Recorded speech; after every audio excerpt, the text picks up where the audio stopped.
when we come to that section of the agenda where it says questions from the public, and I'll invite questions.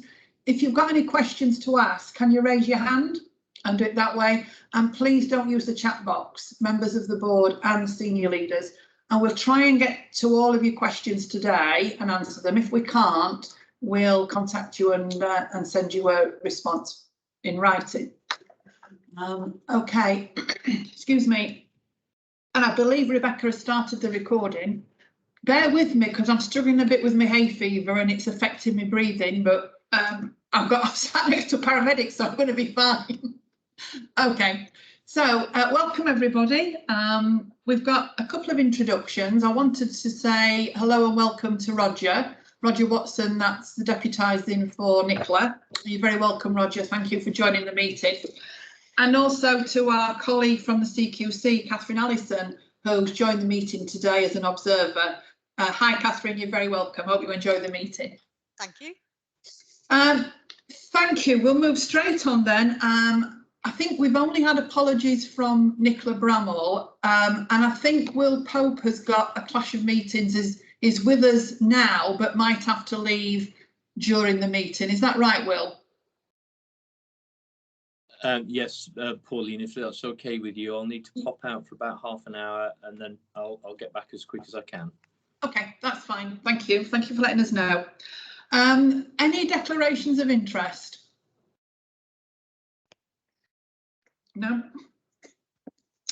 We've got minutes from our last meeting, which was on the 4th of May, which have come for approval. Can we just take them for accuracy first? I don't particularly want to go page by page. So if any colleagues have picked up any inaccuracies, could you let me know now and we can make the amendments? Can't see anybody's hand up. In that case, then, can we approve these minutes as a correct record? I'm seeing nods, so thank you very much for that. Thank you. And then we've got the matters arising action log. It's great to see that we're keeping this small and that a lot of actions are being completed on time. That's brilliant. And just looking through this today, it looks to me as if there are no actions that are ready for update at the moment.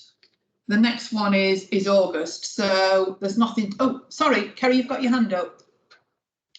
Thank you, Chair. I just wanted to comment on Action 16, which was the Workforce Committee considering the actions for the RES and WDES indicators. And I just wanted to briefly mention that whilst the Workforce Committee will see the RES and the DES reports and have an opportunity to contribute to the action planning, we're also arranging a separate session with Professor Anton Emmanuel, who's the National RES lead, for the board members, for all board members, to meet with Professor Anton Emmanuel and discuss our RES actions before we finalise our RES action plan. So that will be at some point in August. We're finalising the date with Professor Emmanuel, and I'll update once we know more. But it was just an opportunity for everybody to contribute to that RES planning session. That's great, Kerry. Thank you very much, and thank you for organising that. I'm really looking forward to it. I've heard Professor Anton speak a couple of times, and he's quite inspirational. So I'm really quite looking forward to that. Thank you, Roger.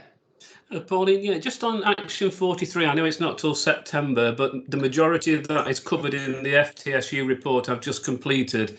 And the number of hits on Tatora are 1,184 as of Friday out of 4,000. So the first quarter's looking good.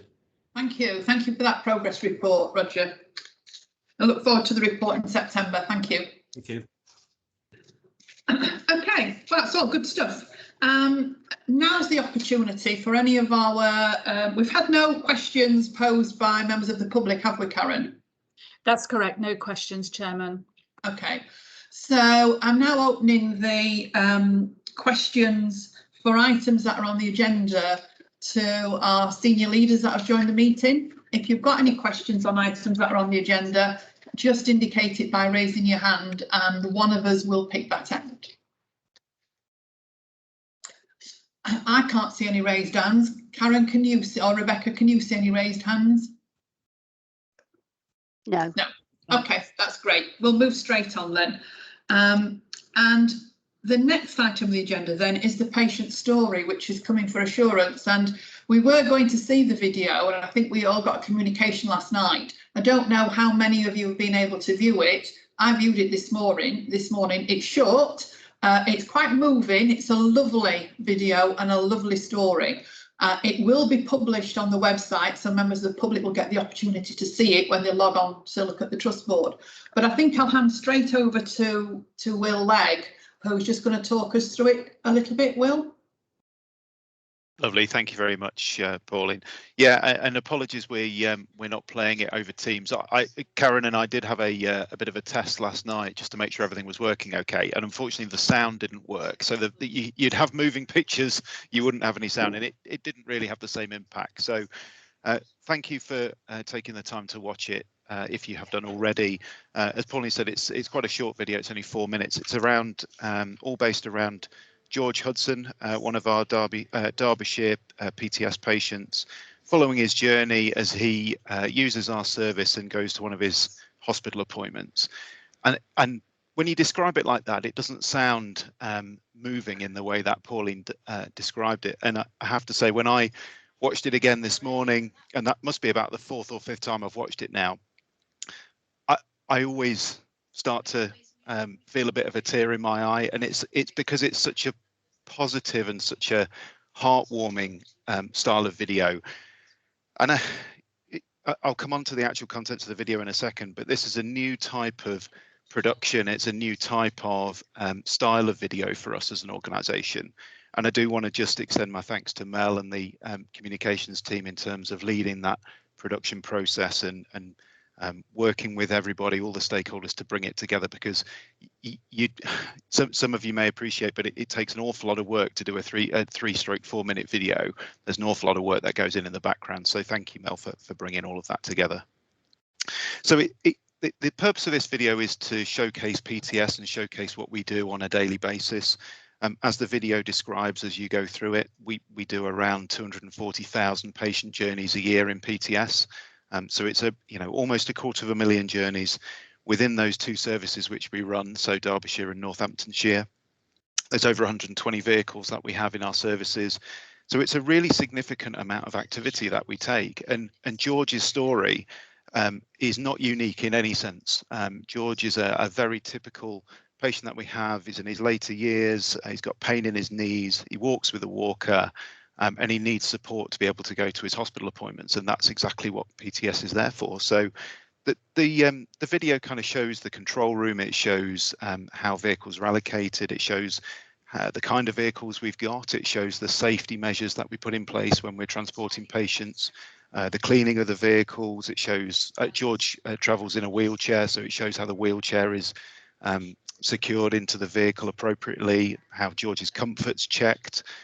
Shows the kind of compassion and support that our crews give to patients. I think it also really demonstrates the diversity of our operational workforce as well in PTS really well. Effectively, I think it gives a really well-rounded view of a pretty typical day in PTS. Admittedly, the sun was out during filming rather than it raining, which is not that typical in Derbyshire. So, actually that's probably an element which, although we can't control the weather, we did manage to pick a good day for the filming. So George comes across fantastically well in the video. He's an absolute natural, very complimentary of our service, and I think it just is a real testament to the hard work that's gone into develop our PTS service, make sure it's patient-centred, and make sure it's delivering the services which patients would expect. I think it's an absolute credit to our service. So if you haven't had an opportunity to watch the video, please do try and do so. It's only 4 minutes long. It's going on our social media feeds. It's going to be out there. And I don't know whether, Mel, if there's anything else you want to just follow up on in terms of any of the other kind of use of publication, or how we're planning to circulate the video and things, and any next steps. And I think it just maybe a few seconds, Mel, on using that style for some of the future videos that we've got coming up as well, because I know you're working on some recruitment things, aren't you? We are, yes, thank you, Will. And yeah, I'd like to extend my thanks as well to Lizzie in particular from the team, because she led the project and worked really closely with the PTS team, who were wonderful throughout. So the video has been published on our social media channels, so that's Facebook, YouTube, Twitter and Instagram, and we'll continue to publish that as well, along with recruitment style posts for our PTS team. It will be on our website as well, Pauline, as you say, and it's also going to feature in e-news today. There are other videos that are in production at the moment, particularly around our attraction and recruitment campaign, and we very much look forward to sharing those with you soon. I believe we're going to be publishing those from August onwards. And I think videos are a really powerful way of us showing and telling our story at EMAS. Nothing more powerful than having real staff tell our story. It's a bit like the approach we took with the big 3 animations, except you can see the people that are at work. And I agree, if you haven't seen the video, please do watch it. It's a real emotional read, but also I was bursting with pride that I'm part of an organisation that provides that level of service. That's enough, I think, from me, Will. Thank you. Thanks very much, Mel. And I'm just wondering whether or not we can consider using this style of patient story through video, perhaps more in the future, because we have struggled on occasions to invite, well, not to invite people, we've struggled to get people to agree to come in and share their story. It's a long way to come to HP for some people, so an opportunity to collect their story and share it with board members through a video like this, I think is very powerful. It would be a good use of that video skill in the future. I think what was really came across for me in the video, which I've not thought about, was how much of a community service the PTS service provides for people like Roger.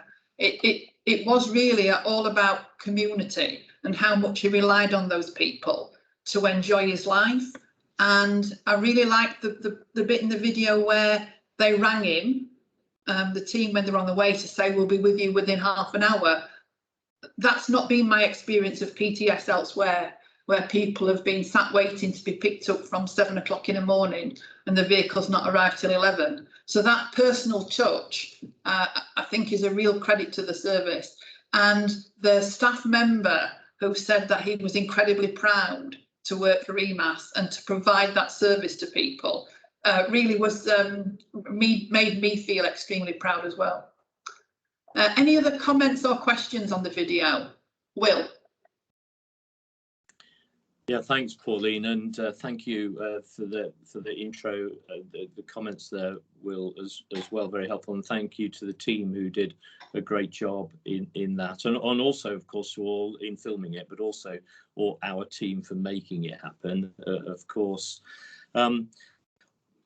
Pauline, I shared that yesterday with Health Watch Northamptonshire and Health Watch Rutland, and they are very keen to put it in their newsletters and put a link on their website. They're going to do that, and I just wondered if we actually could take an action, perhaps through Mel, to share with our PPI people and also with all our health watches in the East Midlands, because there's some good messages in there that they might find very helpful. Yeah, I'm happy with that. If you're able to facilitate that, Mel. Yep, absolutely. And we have got all the right permissions, haven't we, from the gentleman and the team? Yes. Yeah. Great. We got those at the start of the process. Yeah. Thank you. Okay. Thank you very much. If there are no further comments, can I just check if we've got Stuart and Gary with us now? You've got me here. I've been here from the start, but I was on mute. Oh, hi, Gary. Glad you're here from the start. Nice to see you. Has anybody heard from Stuart? No, well, I'll send him a text or ask someone to get in contact with him, Pauline, just to check he's okay. Yeah, thank you. Thanks very much. Okay, well, we'll move straight on to the next part of the agenda then, and it's the Chief Executive's report. Just before I hand over to Richard, this is a comprehensive report, and we're going to have Ben give us a up-to-date, up-to-minute presentation on the current situation around activity and response times, because that's our biggest challenge at the moment. And we're going to spend quite a bit of time on looking at that, and also the proposed actions of the executive team to address some of the difficulties that we're experiencing. So what I propose is that if anybody has any questions or comments on the other elements of the Chief Exec's report, that's from page 10 onwards, we take those first, and then we can really concentrate on the update from Ben. So I'll hand straight over to Richard, and then we'll come back to those questions. Yeah, thank you very much, Pauline, and good morning, everybody. Pauline, if I may, before we get into the Chief Executive report, what I do want to do is just sadly share with colleagues on Saturday, we had to communicate internally to the organisation that we had a sad pass, a tragic death of one of our frontline members of staff, a paramedic by the name of Liam Waring, who was a member of the Heart team. He sadly died at home on Friday evening, despite best efforts from his colleagues. We're obviously thoughts with the full family, friends, and everyone affected by this tragic event at this moment in time. And we're going to be communicating externally from the organisation today around the sad death. So I just wanted board members to be aware of that. So as I said, Pauline, thoughts with everybody affected by this at this moment in time. Thank you very much, Richard. Yeah, it's a very sad and tragic accident, and we do really feel for his young family. Yeah, thank you. Okay, if I may, then I'm going to move on to the Chief Executive report. As Pauline quite rightly has pointed out, we're going to take an in-depth canter through from Ben in a few moments around the current position. But before we do, I just want to just be clear on the pressures that we are facing as an ambulance service. So, first of all, thank you for everybody across the organisation for what they continue to do during this period of unprecedented pressure. We've talked now over the past year, 14 months of the levels of pressure that the NHS is facing. And whilst our pressures and demands on the back of response to COVID have very much changed, the levels of pressure the ambulance sector is facing, I'm going to say nationally and more locally to us, is very extensive. We're in a position where every day we are facing high levels of demand, and our colleagues who come to work day in, day out are facing those significant pressures. Now, as a result of that, organisationally, we have escalated to REAP level 4, which is the highest level of escalation. And Ben, in a few moments, will be going through some of the reasons behind all of that and some of the additional actions that we're going to be taking as an organisation. But it's fair to say this level of sustained pressure is very, very challenging for the ambulance sector and ourselves more locally. So we're doing everything we can, working with partners, working with external stakeholders and the wider network to improve our level of responsiveness, but doing what we can to drive down some of those demand levels that we're facing at the moment. So if I may, and I appreciate there's going to be lots of questions around a lot of this, I'll pause if there's any questions around the Chief Executive report as Pauline has described, and we'll take those, and then I'll hand over to Ben for a full update on the current position. Thanks, Pauline. Thank you very much, Richard. Gary, you've got a question or comment for us? Thank you very much. Clearly, I'll save my operational questions for Ben for later. But in terms of looking at page 8 on there, the COVID outbreaks that are going on, and also that I guess the fall in some of the compliance against COVID. I mean, I appreciate that due to the operational pressures, people will be probably stretched and maybe have minimal time to do some of these things. But my concern would be that clearly if an outbreak happened because of lack of compliance, that will put further impact on the operation. I was wondering if we had any comments around the compliance and what's being done to try and improve that again, because it has been very good so far. It just seems to have a dip at the moment. Yeah, thank you, Gary. You're absolutely right. We have seen a decline in some of the compliance against basic levels of PPE. And that said, we are not seeing high levels of COVID-related outbreaks, and we're continuing to reiterate the importance of PPE compliance in all areas, and we will continue to support colleagues to ensure that they are fully compliant and adhering to the appropriate guidance. We are still adhering to. Sorry, a bit of background noise there. We are still adhering to national guidance at this situation or this stage, and we'll get full assurances for the board. We will continue to maintain the focus. I would like to see an improvement in this compliance level, and I can again provide assurance this is absolutely focused by the exec team and colleagues. Richard, do we know any more about what will change after the 19th of July? No, not at this stage, Pauline. We're still awaiting final guidance, but until we hear otherwise, we'll continue with the existing adherence to PPE for NHS staff. Thank you. VJ. Thank you, Pauline. Thanks, Richard. So going back to your comments just now about working with the partners in the system to try and deal with the pressures. I'm perfectly happy to wait till Ben has given us his operational update, or unless you're able to give us some idea of what kind of support you're getting and how is that helping us in EMAS to respond to these cases. Thanks, Vijay. Yeah, great question. And if I may, we'll come back to that after Ben's update. Yeah, thank you. Thank you. Thank you. If there are no further questions then, can we move straight across to Ben? And if he's ready, are you ready with your presentation, Ben? I can. Let me just share the screen. Richard, just shout when you can see it, please. Yeah, we will do. Should be on its way to you. Yeah. Yeah, it's coming. Yeah, we can see it. Yeah, thanks, Ben.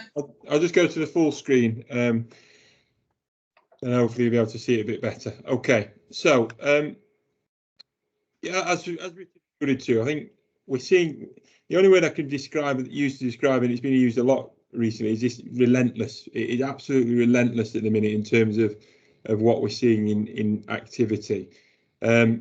And it's been such a prolonged period now. He's almost, you could put a stake in the ground the 1st of April, and we have continued to see significant increases in activity every day since that period. And you'll see in the graphs I'll show shortly how that's gone, and then the current position and what the unmitigated forecast looks like as we go further through the year.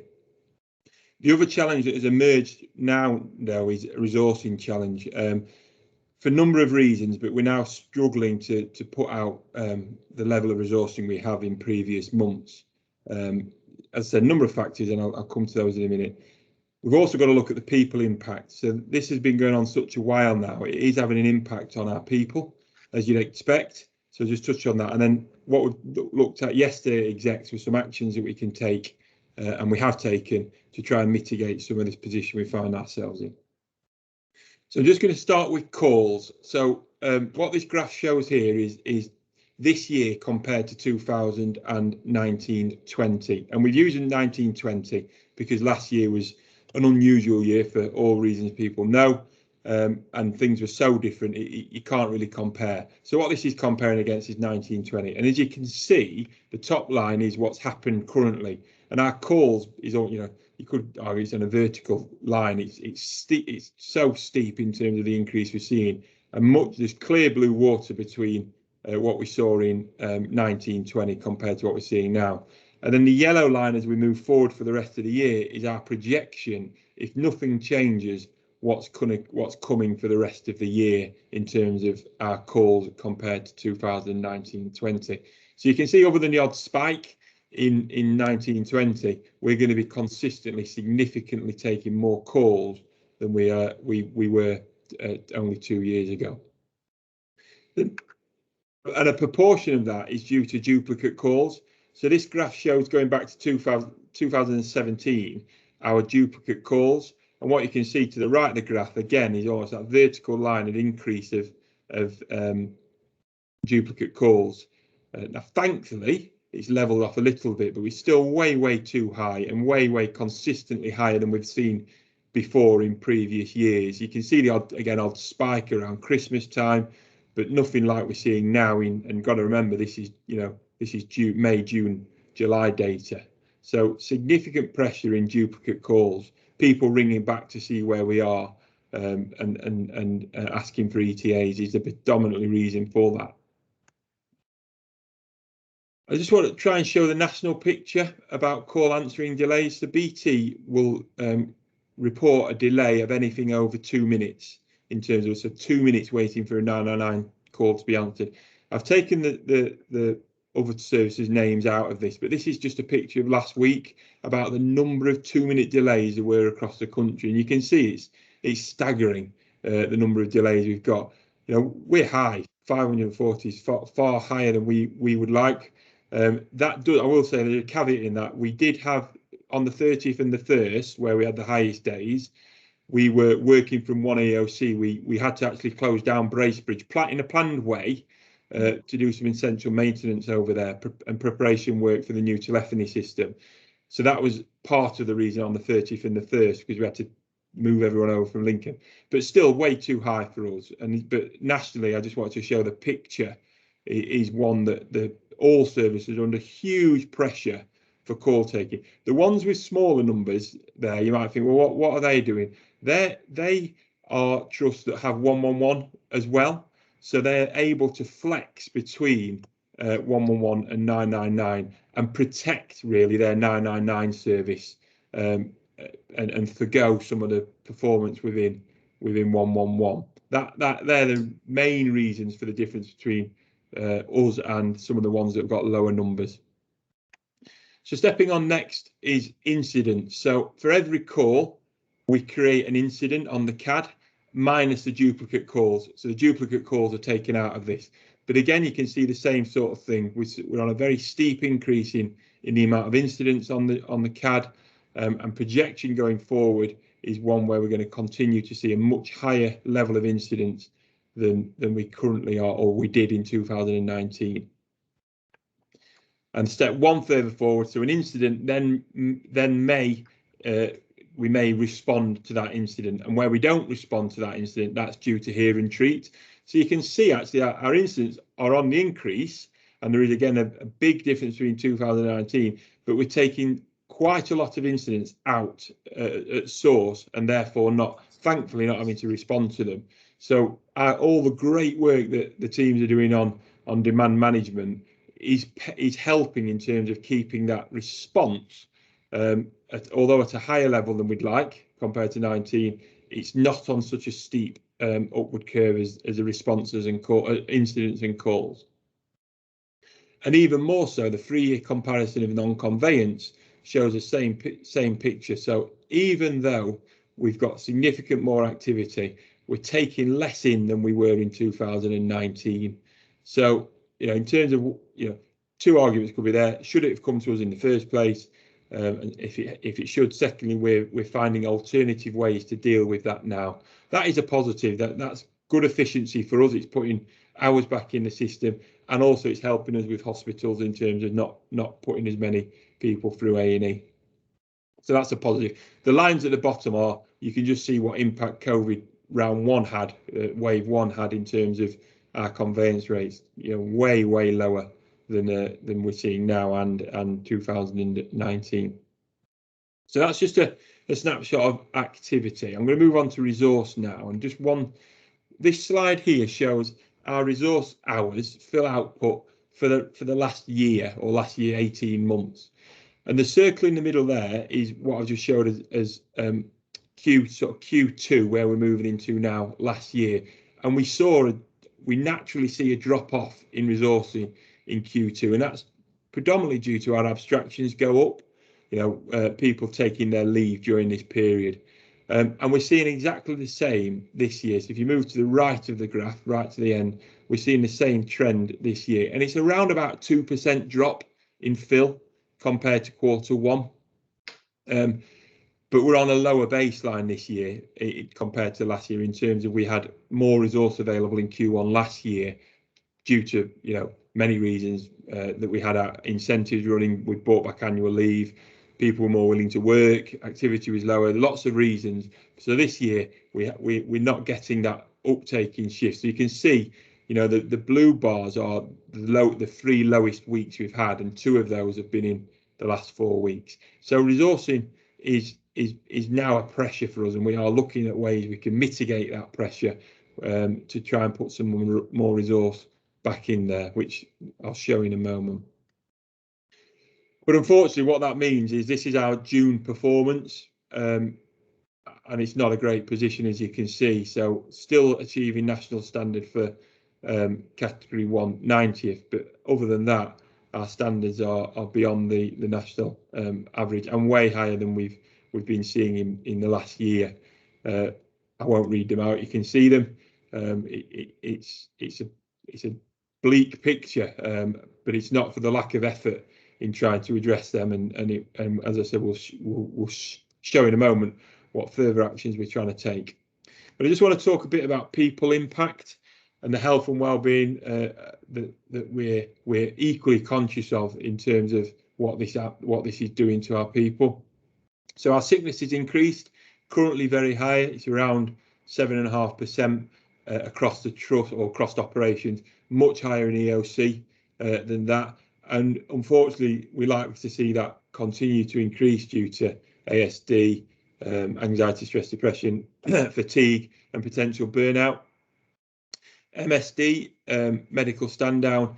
Gary was touching on this a moment ago about the COVID. We're starting to see that on an upward trend. We had 84 off as of yesterday. The average in June was around 30, 35. Now, just to go back to Gary's point, we're not seeing this as a direct result of people's not using the PPE or social distancing. The majority of our people that are off are through track and trace or isolation because a family member or a friend has got symptoms. A lot of it is through schools. So it's not that our staff are coming down with COVID. As of yesterday, we only had, I think it was 8, maybe 6, 8 at maximum off with COVID. The vast majority are being stood down due to contact with other people. There is a potential to see increased turnover due to work demands, and likewise potential to see decreased morale, motivation and engagement due to the demands that are on our staff at the moment. We're finding less opportunity for managers to support staff on duty, to care for the staff well-being, because they're responding. You know, we've spent the last 4 days, majority of the time, in our CMP4 avoidance level, and what that means is our managers are having to respond to the patients, which then puts a pressure on our ability to support staff thereafter. We're trying to get the balance. We try not to make sure that everyone's out responding all the time, but it is a very difficult balance when we've got 150 calls on the stack and managers that are available to respond. EOC, huge pressure in the EOC environment. You've seen the earlier graphs around calls we're taking and then incidents. EOC are the ones that feel that our call takers are, relentless on call after call. Calls asking where we are, having to deal with that as well. Just huge pressure within that environment. And again, we've got to be really conscious of every change we make impacts on EOC. They're the ones that really have to embed the changes. And we've made a lot. We've made a lot of change to our demand management, to our CMP. So we're just making sure that we're not overloading that area and be conscious that the impact we're having on their day-to-day work. We've got to keep looking for new ideas, but we've got to take that into account as well. And our SLT, there's without a doubt pressure within our senior leadership team, our command team. They're at capacity and they're under pressure. Our commanders, unfortunately, we've had to take the decision yesterday to bring them back into the building. So our strategic commander will be working from the building during the night. Greg, who was on last night, was here till at least 11 o'clock in the evening trying to manage the situation, and weekends as well. Unfortunately, we're having to bring them back in. Something I didn't want to do, but the position we find ourselves in, we have no option but to do that, unfortunately. They had 2 months off. I guess that's a bonus, if anything, but that's all they've had off in probably the last 18 months, continually working within the building in the out of hours, which again puts a lot of pressure on our commanders and our senior leadership team in terms of the workload that's out there. Yeah, good. I'm just looking there thinking, oh, there's more actions than that. So I'm just going to put them all up. Right. So yesterday the execs met, and these are the actions we agreed. They've been agreed in principle by the exec team and will now follow due governance. So we've moved to REAP 4 and we'll announce that through e-news later today. We've put the incentive schemes back in place for July and August, and again they will go live tomorrow, hoping to attract more people to do more overtime. Today we've made a decision that unfortunately we're going to have to cancel our statutory and mandatory training for the next 2 weeks and then take another view at that point. We have held back on this. The exec team have discussed this on more than one occasion and decided until today that we didn't want to take that action. Felt it was important after the last year we'd had that we did our Stataman training, but we've got to a position now where we feel we've just got to take this action to try and break the cycle, to try and get us back into a position where we haven't got such high levels of jobs waiting, and then hopefully we can put the Stataman back on. But we'll take that as a sort of a rolling picture as we move forward. Increase EMD establishment by 30 whole-time equivalents, taking the establishment to 170. So we plan to do that following the governance we need to follow. We plan to do that and have people trained by the winter. We've got training courses planned. We just need to put a couple more in. But again, we've got to do it in a controlled way because, as we know, with call taking, it's not they turn up one day, they're taking the calls the next. There's a big lead-in period that we have to give them, the mentorship period, to make sure that they're safe and capable to take the calls. Look to increase the CAT by a further 10. That'll be a short-term measure to see us through the winter. That won't be, we're not proposing at this point to increase the establishment recurrently in that way. Light duty support EOC function, so that's happening and has been happening, and I have to say the results we're getting for that are fantastic. So we've had 4 or 5 people so far. We're looking to bring in another 4 or 5. The people I've met so far, again, likewise, have been amazing. They've really embraced what we're trying to do, and what we're trying to do is every 111 category 3 call that comes over, we are ringing, well, we're trying to ring back. We can't get to all of them, but we're trying to ring back to explain the situation, to see if they can make their own way.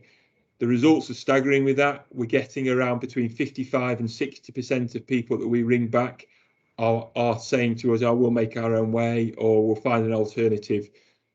So it is really paying dividends in terms of managing our demand. It's still on the stack, so it looks like we have got a lot of calls, but the benefit to the patient there is great, because they'd have been sat there for 2, 3, 4 hours waiting for a response had we not been able to get to them quickly and ring them back. So that's been a real positive, and again, I just thank the divisions and the staff for getting the people out, getting people quickly, and helping us in that way. And the next stage of that is we want to set up a hub in each of divisions, so we don't have to bring them up to headquarters or to EOC. They can do it from stations within their division to support demand management. And the lady I was talking to this morning from Nottingham, she said, yeah, Ben, it'd be brilliant because we could even do it as overtime shifts, because it really helps. So they're already thinking about ways this can move forward, which is great.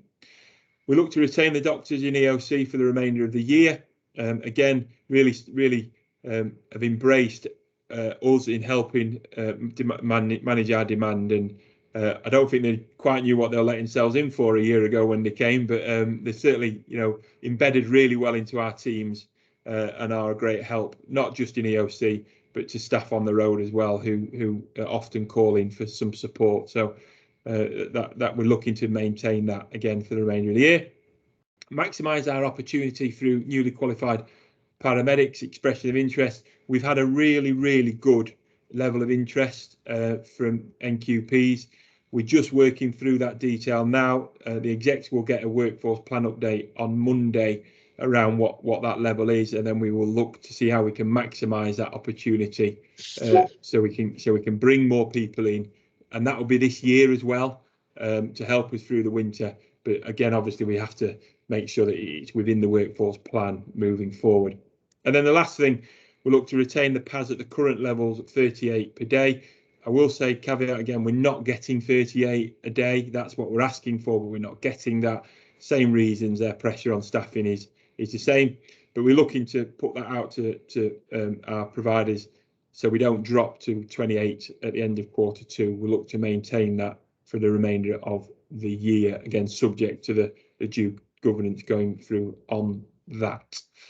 So that's the end, Pauline. As I say, it does paint a bleak picture, unfortunately, but hopefully you can see that from the actions we're taking, we're not resting on our laurels. We're trying to whatever we can to manage the situation as best we can. But as I've said before, the barrel of options, we are right at the bottom of that in terms of actions we can take, and our fingernails are more or less blunt now. We're scraping that hard to find the next action, but we keep trying. So happy to take any questions. I'll take the presentation down. Thank you very much, Ben. And actually, you're right. It paints a real picture of concern looking forward, but it is particularly reassuring to see the table of actions that the executive team are trying to implement to address this serious issue. But I wonder if, Richard, you could just give an update on how this has gone down with commissioners and our other partners, the question VJ Yeah, absolutely. So first of all, thank you, Ben, for the comprehensive presentation. And I think it's, you know, it is imperative that we follow through on those actions, because it's the situation is in a critical position, and when not just when we look at a local level, but nationally for the ambulance sector.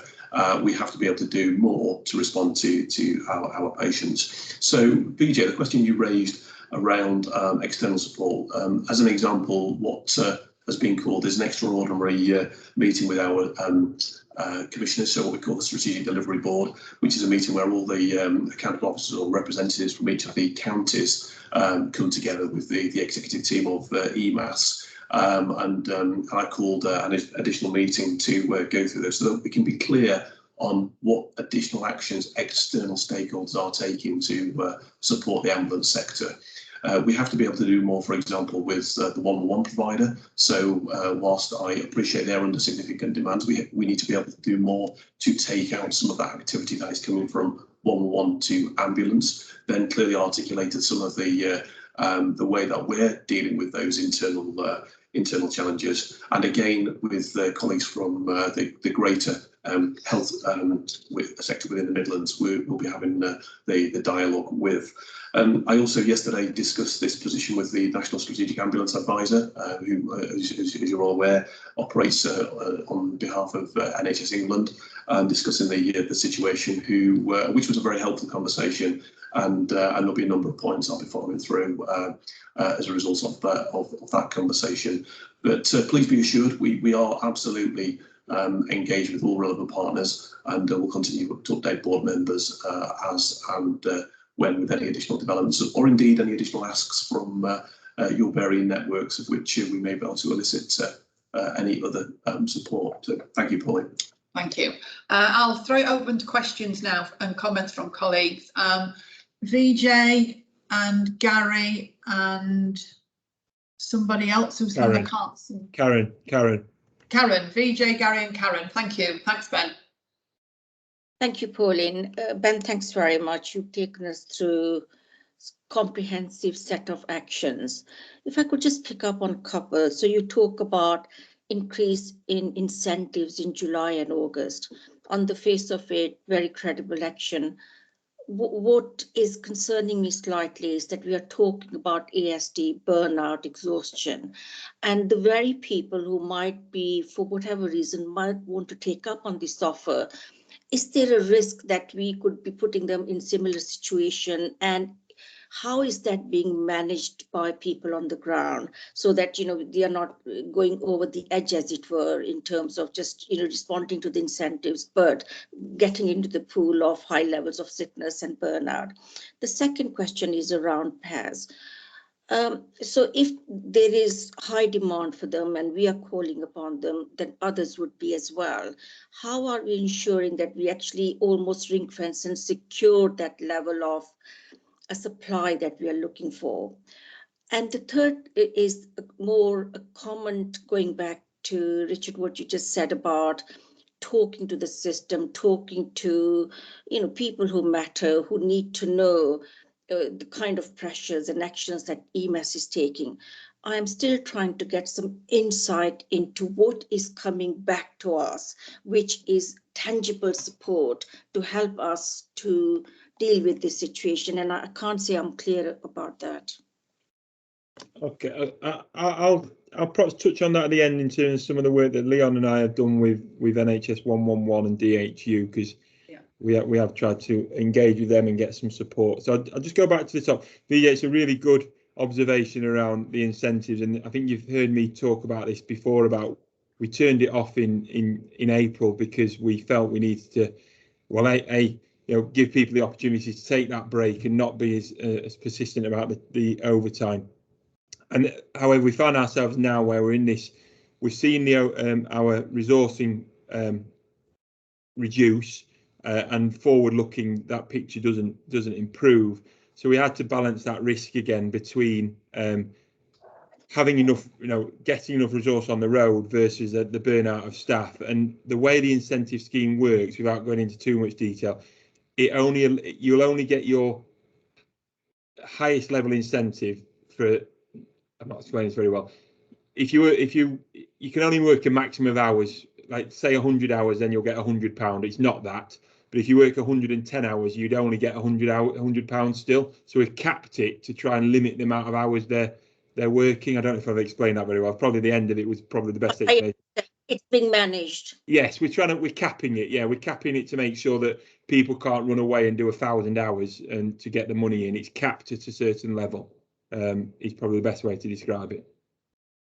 In terms of PAS, and again, or John Wright, who leads this for us, works hard on the relationship with these, certainly our main provider. And I think where the advantage we've got over others is we've got that longer term view. So they've got assurance from us that for the remainder of this quarter, at least till September, we need that resource. But we'd like to go to them very soon and say, actually, we want you for the remainder of the year. And then they know from a business model, they're pretty safe with us, and they can invest that in that time and energy into us. So that we've got that relationship where they trust us in terms of our contract with them. But again, we are, they are a business, so we are very aware that another trust could come in at any point and ask for resource, and we would be in competition. But we think our relationship with them is definitely helping in that regard. In terms of the system, and my interaction is mainly with NHS 111 DHU at the minute. And Leon and I met, it was a while ago now, a few weeks ago now, with my opposite over there, and Leon's the medical director, and we laid it on the line about the impact that 111 was having on us, and we gave a lot of feedback about the feedback we get from staff about about what they're attending. And what we agreed with them was a couple of things. One was that they would take on our taxi SOP. So if the patient didn't need an ambulance, they'd use our taxi SOP if it's suitable to get the patient to where they needed to go. And secondly was we've put an action in place where we're sending them every 4 hours what our current position is in terms of calls waiting and response times, to help their clinicians make decisions on what the right thing is for that patient at that time.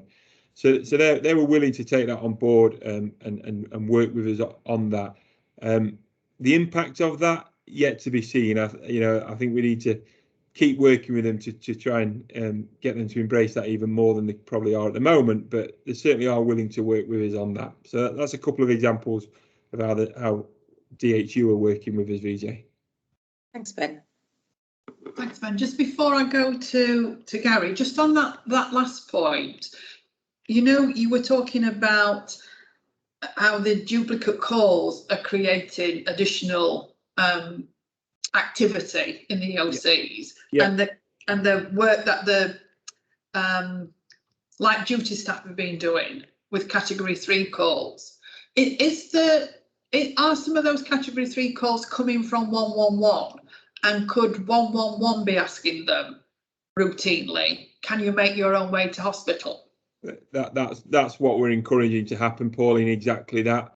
And what I'm feeding back every day or more, seems like every day, is that these are still coming over, and then we're having 60% of them are saying they're making their own way. Why are they coming over?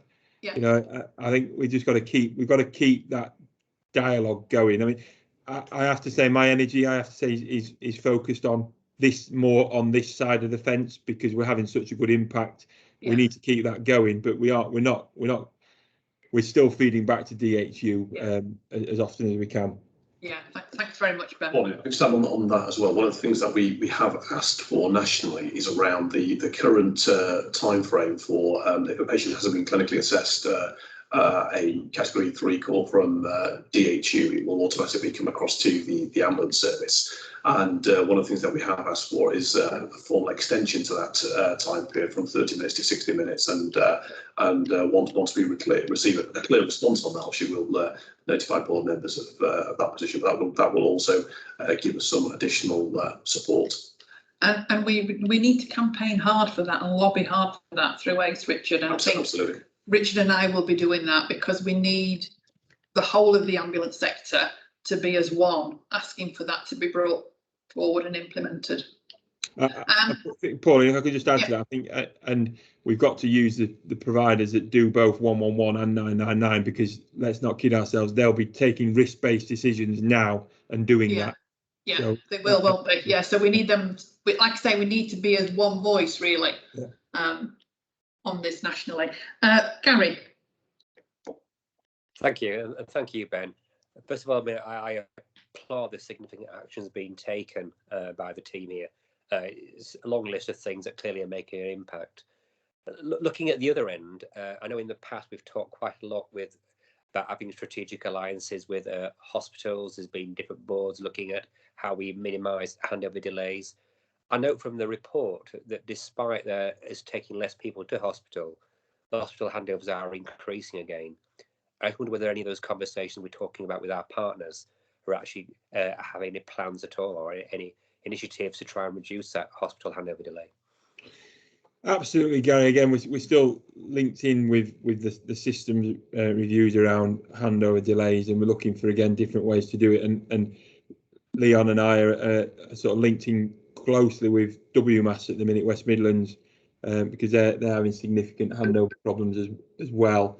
And going around the loop about a rapid handover process again. Now, we've had this in the past, and as I've said to West Midlands, it didn't work for us because, well, I won't go into all the reasons why, but it didn't work. But we're looking at whether West Midlands can have come up with a system that can work, and if it does, then we'll review that. So yeah, Gary, we're always looking at different ways we can try and manage the hospital delays with the systems. Thank you. And I think that issue will be something that will be discussed in the extraordinary partnership board meeting, won't it, Richard? Yeah, it absolutely will, and it's also something which is focused on from the region's point of view around the handover delays at acute, and they have spiked again over recent days, which is kind of unsurprising because we are all seeing this significant growth in demand. But having said that, our priority has got to be the patients waiting in the community, and sadly not the patients who are waiting for handover. We've got to be able to release those crews in a very timely manner. So we are absolutely on top of this, and we'll continue giving that focus. Thank you, Karen. Okay. Thanks, Ben. I've got one question and a comment to make. So my question is, what we're experiencing at EMAS, is that being seen across the whole of the healthcare and social care system? And I'm thinking particularly around primary care. From the information we see, Karen, yes. You know, everything we're told is that yes, the pressure is equal in all the systems, which does lead you to the question to where are these patients coming from, doesn't it? I think where we're closer to the information we have more, I guess, is more reliable to us is the information we see from DHU and 111, and they are seeing a significant increase in their call demand, like we are. So I don't see anything about primary care data that would tell me whether they are or not. I'm told they are, told that they're at capacity. I don't see the data. I certainly see 111's data, and they are definitely seeing an increase in activity. So yes, I think is the answer to that. And I thought you were going to ask a slightly different question. Certainly, the ambulance sector, we're all seeing this. I mean, you saw the slide on the call taking. Whatever's happening is happening to every ambulance service around the country.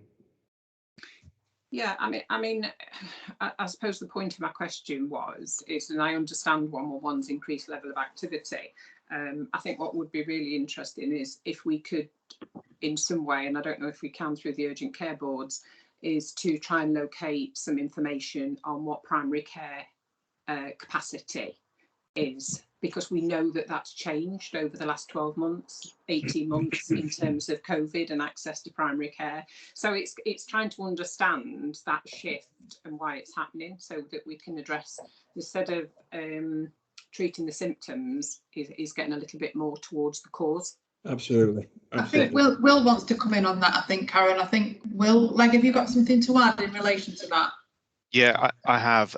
So, Karen, literally in the last 12 hours, there's been a set of ICS instructions come out from NHS England, specifically about improving a rapid set of improvements for urgent emergency flow, which does include specific actions around primary care and making sure primary care availability of slots is there for 111 in particular.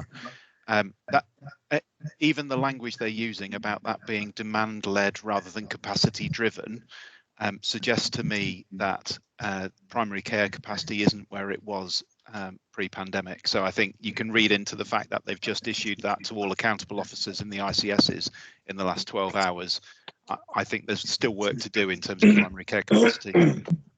Well, I'm very pleased to hear that, Will, because just my overall observation, if all ambulance services are feeling this, then there has got to be, we haven't created patients out of nowhere. They've come from somewhere, and we just need to be mindful of that.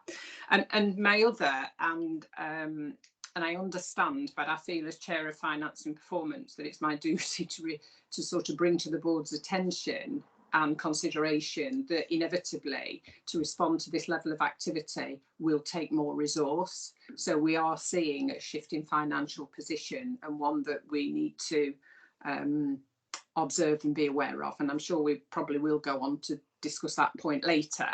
But I think it is something that we need to consider, because certainly for the last 2-3 years, we've been in a very positive position, and that has changed this last month.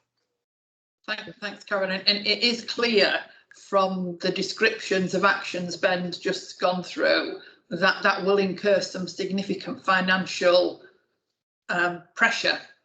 But it's good to hear that the executive team have had those discussions and worked through that, and that it'll now go through the appropriate governance process. But it's inevitable. It absolutely is, Pauline, and in that vein, what we are also doing, we are exploring avenues of additional financial support. And again, I hope to be able to announce to board members any outputs of those conversations in due course. I don't have sufficient information today to do so, but again, it's an area where we're maintaining that focus. Thank you.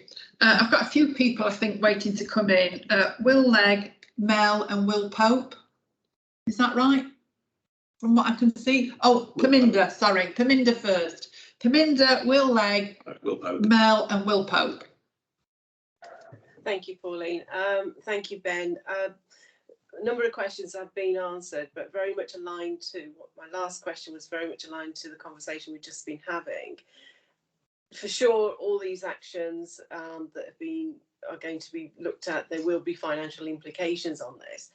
But I just want to flip it in the sense of that when as an exec team you looked at the possible actions, and I know your finishing comment was, Ben, we are really at the bottom of the barrel in terms of what we can do to mitigate what we're experiencing.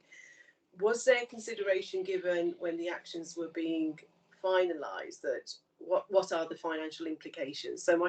So if finance wasn't a concern, could there have been other actions that may have been considered? No, I absolutely not. I mean, I did a similar presentation to execs yesterday and put it out there that what I felt we needed to invest in all of the actions, and they have all been considered. So unless we've missed something, I haven't kept anything off that list. And the exec team, and we discussed as a team all of those things with a view of what the cost is associated to that. Okay, thank you. Well, then, did you have a question, or have I included you when you didn't have a question? I can always make one up, Pauline, but no. No, I don't need you to. Can I have one on sport, Will? Mel, and then Will Pope. Thank you, Pauline. Just adding to Karen's question, I suppose, and Will's comment, I know NHS England have also done a huge amount of insights work around perceptions of the public and how they can access care. And there is a lot of evidence to show that the perception is that primary care isn't available for them. So a huge amount of work going on to counteract that and say the GP surgeries are open, you can make appointments, please do that. So I just thought it was helpful to add that into the discussion as well. I tell you what, let's all try and do that and see if it works. We'll put it to the test. It's not been my experience. Okay, Will Pope. Yeah, thanks, Pauline. And just really for the record, I think, so it'd be helpful if the board noted this and that we record it appropriately in the minutes. The issue of resourcing and, well, activity, human resourcing and finance available has come up at audit committee with appropriate comments from finance and performance, and actually audit has also asked workforce committee to look at these issues. So there's very much a joined up approach. I'm not saying we know the answer, by the way, but there's very much a joined up approach between the board's subcommittees on this issue. And I would have thought, bearing in mind Ben's presentation today and the board discussion, this looks like something that maybe ought to be a standing report back item to the board, perhaps, Pauline, although that obviously your decision, but I just thought I'd flag that as a possibility. It certainly will come back to audit committee for sure. I'm not quite sure what you mean, Will. A report back on the actions, or on the issue of balancing that finance available, the human resource and the quality. Yeah, absolutely. Yeah. That three-legged stool thing that we, and I think I imagine, well, I would suggest that we will be talking about this at every board meeting for the rest of this year, because I can't see a magic wand to fix this, and we will be having continual discussions about the impact of the increase. Well, it's unsustainable, this level of activity on the service. It really is, and I'm sure we'll be talking about what that means in terms of our workforce, what it means for the quality of care we deliver to our service users, and what it means for our balance sheet and our income and expenditure account. I'm sure there will be inevitable discussions about that at every board meeting for the rest of this year and perhaps beyond, particularly as we don't really know yet what the money's going to look like after September. So I think those things will be high on the agenda and will feature in the Chief Exec's report, I would suggest, on a regular basis, and will be work for the subcommittees going forward. Leon. Yeah, just from a patient safety point of view, Chair, I've personally witnessed in the last few weeks a real coming together of our senior clinicians in the control room, both the specialist practitioner, the regional operations manager and the doctor in the control room, really starting to work together to provide some clinical oversight of the stack. Obviously, with those numbers, we're relying on some of our dispatchers and our call takers to highlight them, but we've got a really joint work in there in the centre of the room, providing clinical advice to the dispatchers and the wider team. Obviously that goes on top of the clinical advice to scene and the safe discharge on the scene, but I just wanted to try and assure that we're doing everything we can to maintain a clinical oversight for safety point of view where we can, and we're going to bolster those doctors over the coming weeks. That's great, and that's great. It's great news that we're going to plan to keep the doctors that we've got working in the control room, because it does appear that they're making a big difference. You can feel it, and you can see the support that they're offering colleagues in the room.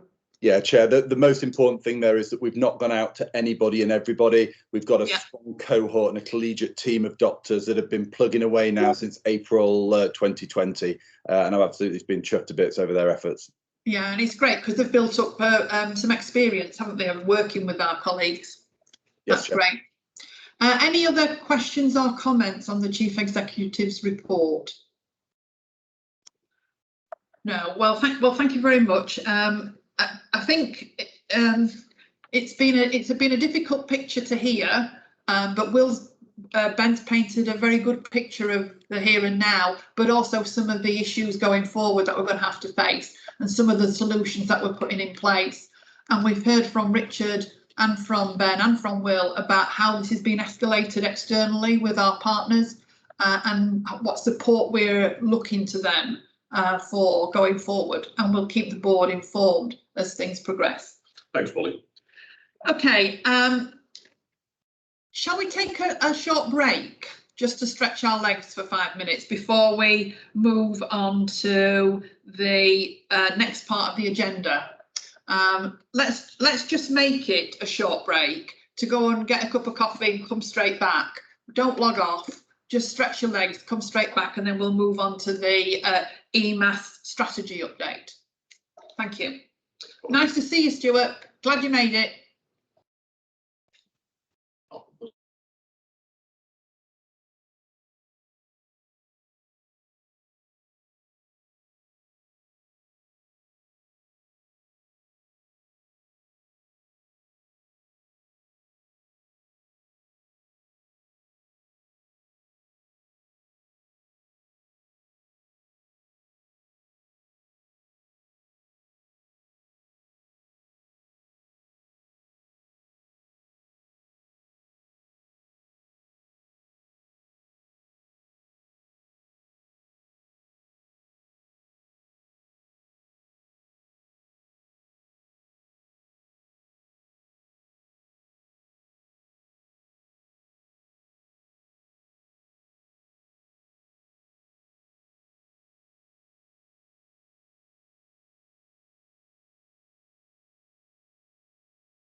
Okay, everybody, are we all sat back round the table again? I think possibly we are. We'll make a start anyway.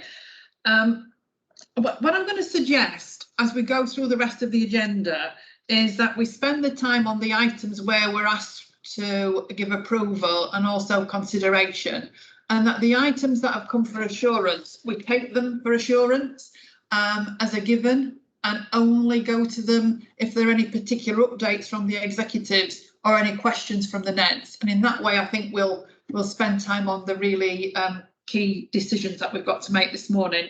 So with that in mind, we'll go to Will. He's got the next two items on the agenda, which I think both go together quite well. I found them quite complicated, Will, if I'm being honest, the papers. So take them as read, but just pull out any key points. And we'll start with the first one, which is the strategy update. Thanks very much, Pauline. Yeah, apologies for the complexity of these papers, and it's almost unfortunate that they landed together at the same point in Trust Board, because as I'll describe in a moment in terms of the strategy update, we're proposing a new way of being able to deliver and kind of oversee the transformation work in the organisation, whereas the paper which comes after this talks about the existing way. So yeah, I realise there's a bit of a paradox there, so apologies about that. So in terms of the strategy update paper, what this is looking to do is trying to propose to Trust Board some minor amendments to the strategic objectives. That's part of the kind of annual cycle of doing so, and taking on board all of the changes around ICSs, provider collaboratives, and a lot of the kind of learning that we've had in the organisation over the last year as we've been responding to the pandemic. So it's just bringing those up to date, making sure that they're right, proper, aligned, and in line with all of the national requirements as well. In terms of doing that, we had a really detailed and meaningful conversation as a group of executives around the current workload that we're placing in the organisation to our senior leaders and all of our managers.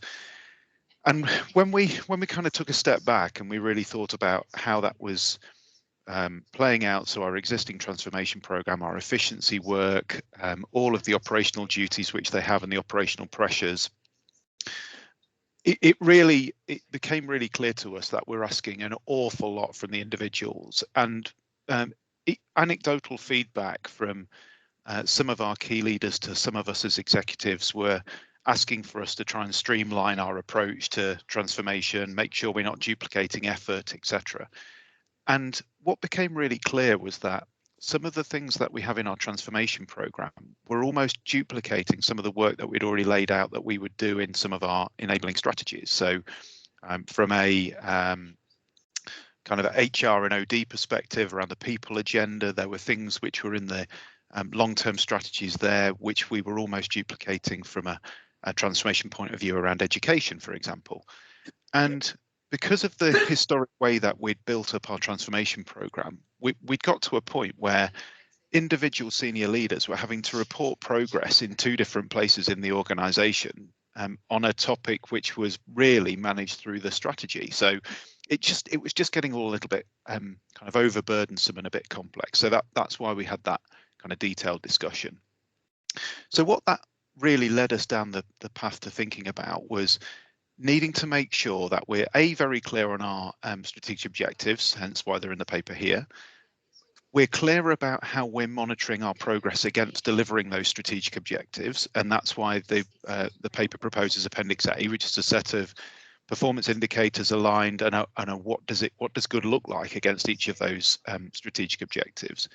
And then underpinning that, and this is the diagram in the paper, underpinning that is a load of enabling strategies, which it's the work of those enabling strategies to make sure that we deliver our strategic objectives. So if we move towards that approach, so monitoring the delivery of our core objectives, making sure that we've got up to date and relevant strategies with the relevant work plans, then actually the work of the organisation in terms of transformation have a separate kind of work program around change, because it's effectively embedded already within the core work of the business. I think what's really important, though, is that we don't lose sight of some of the really critical efficiency work that we've got to do in the organisation. And the reason I call that out separately is for the kind of twin track need, really, of both making sure that we've got stable finances and we've got an appropriate sight of and visibility of our efficiency programme, but also very much trying to meet a lot of those operational challenges that we talked about in the previous items, because we know that we've got an opportunity to do more with the resources that we have in the organisation through driving efficiency.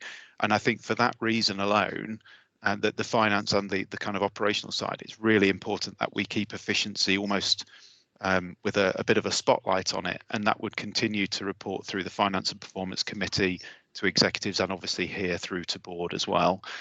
So the paper broadly outlines everything I've just said. So it's looking to try and support a new approach in the organisation which streamlines the ask really of our senior leaders and aligns all of that through into our strategic objectives, measuring success of our strategic objectives, and puts onus on our strategies for delivery. Clearly, what that does in terms of our board committees is it does mean that our board committees need to be absolutely on top of all of the delivery of the strategies, but that's part of their normal work plans anyway, so that's not anything new. It's just making sure that that's routine processes of each of our committees. And I'm happy to pause there, Chair, and answer any questions.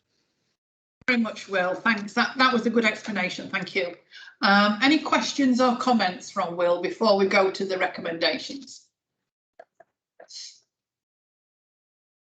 Stuart and Perminder. Thanks, Will. Actually, my question is quite a minor one in the context of the scope of the paper, but leaping right to the end and the various KPIs, which I thought were an admirable attempt to get sensible and useful KPIs, I was a bit less convinced of the ones to do with collaboration. And I suspect it's probably not worth diverting the board meeting for a detailed conversation of that, but the number of collaborations, I have no idea what that means, for example. And I don't know whether that's, well, reflect on my comment perhaps rather than it being a question, Will.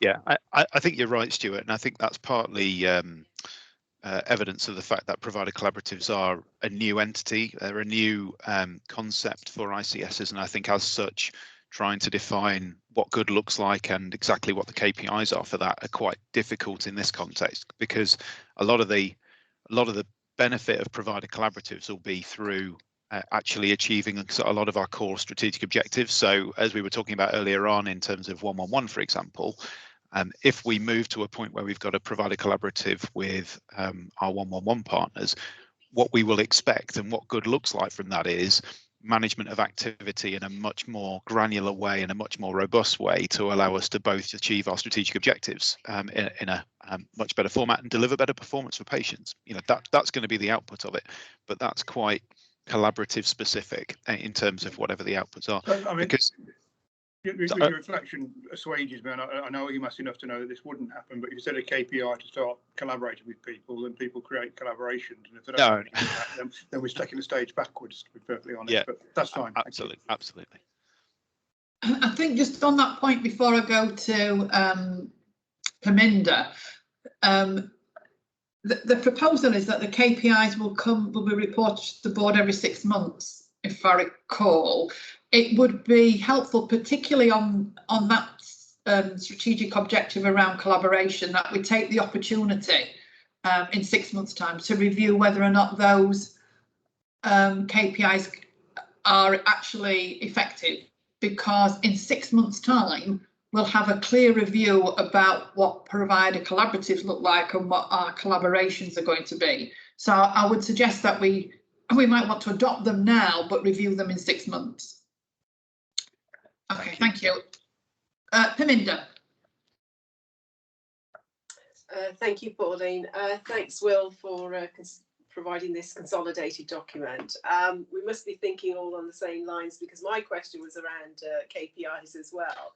But before I go to that, just for clarity in terms of, are we saying that going forward, that this will become the one document that really picks up on what our strategic objectives are, so that all activity is aligned to these key deliverables. Is that correct? So when you mentioned about change, you know, we're not going to have other documents flying around. It's all on this one page, or more than one page. So effectively, the only other documents really which sit outside of this one are the enabling strategies, which would enable the kind of engine room of delivery, but they'll have an alignment through and a golden thread to the strategic objectives, and the efficiency programme, which specific pieces of work around operational delivery.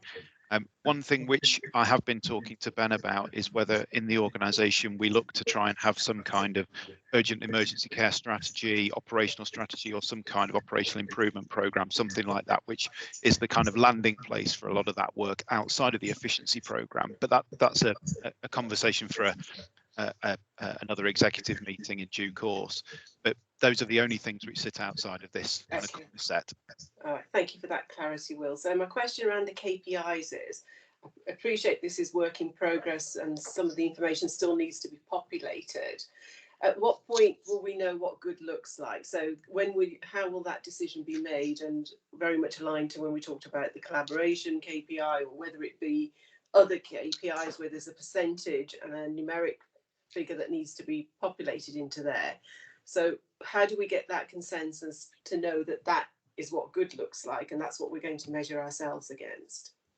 So in terms of baseline, obviously that's within our own gift because we should know that information in our organisation anyway. In terms of the target, so that kind of what good looks like, where are we heading towards?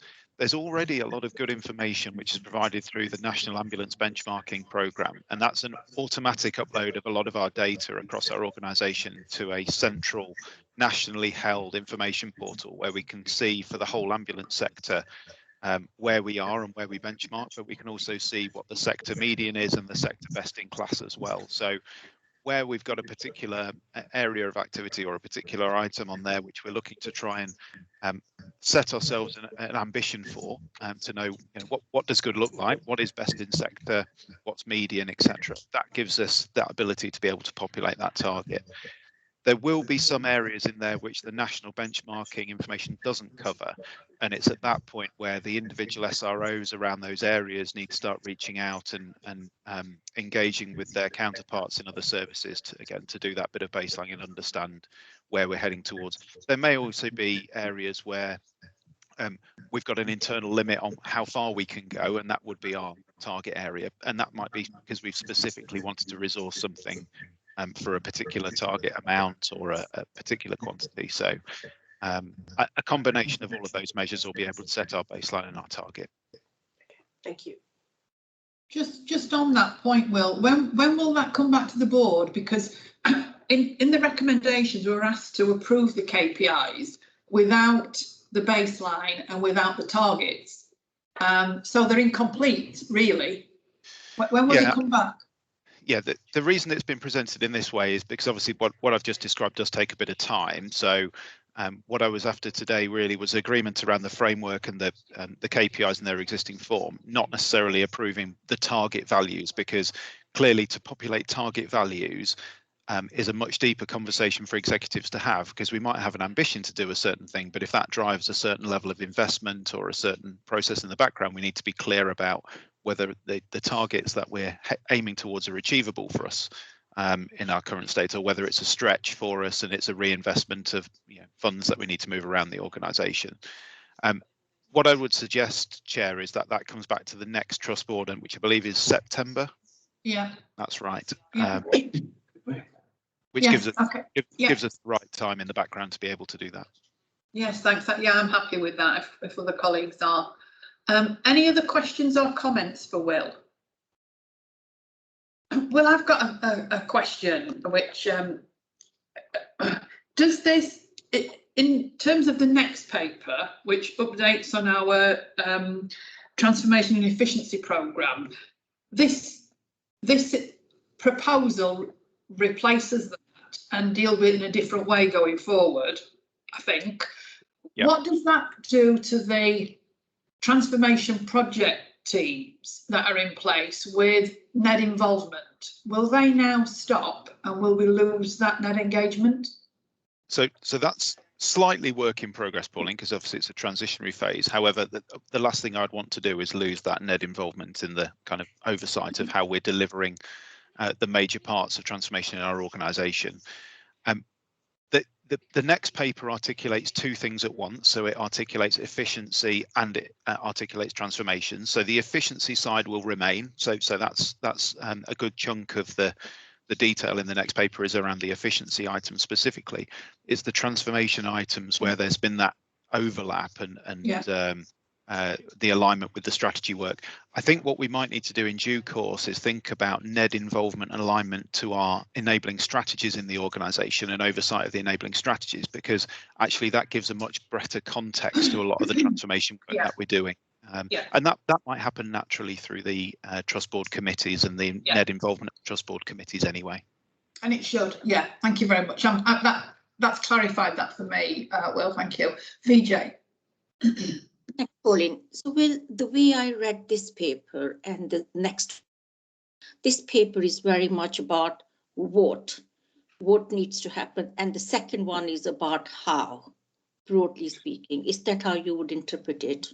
Yeah, definitely, VJ. Okay, thank you. Any further questions or comments for Will on the paper before we go to the recommendations? No. Okay, so we're asked to consider and approve the revisions to the strategic objectives. Are we all happy to approve those slight revisions? Yeah, okay. Consider and approve the key performance indicators and measures of success as presented in Appendix A, with the baseline and target being represented to the board in September.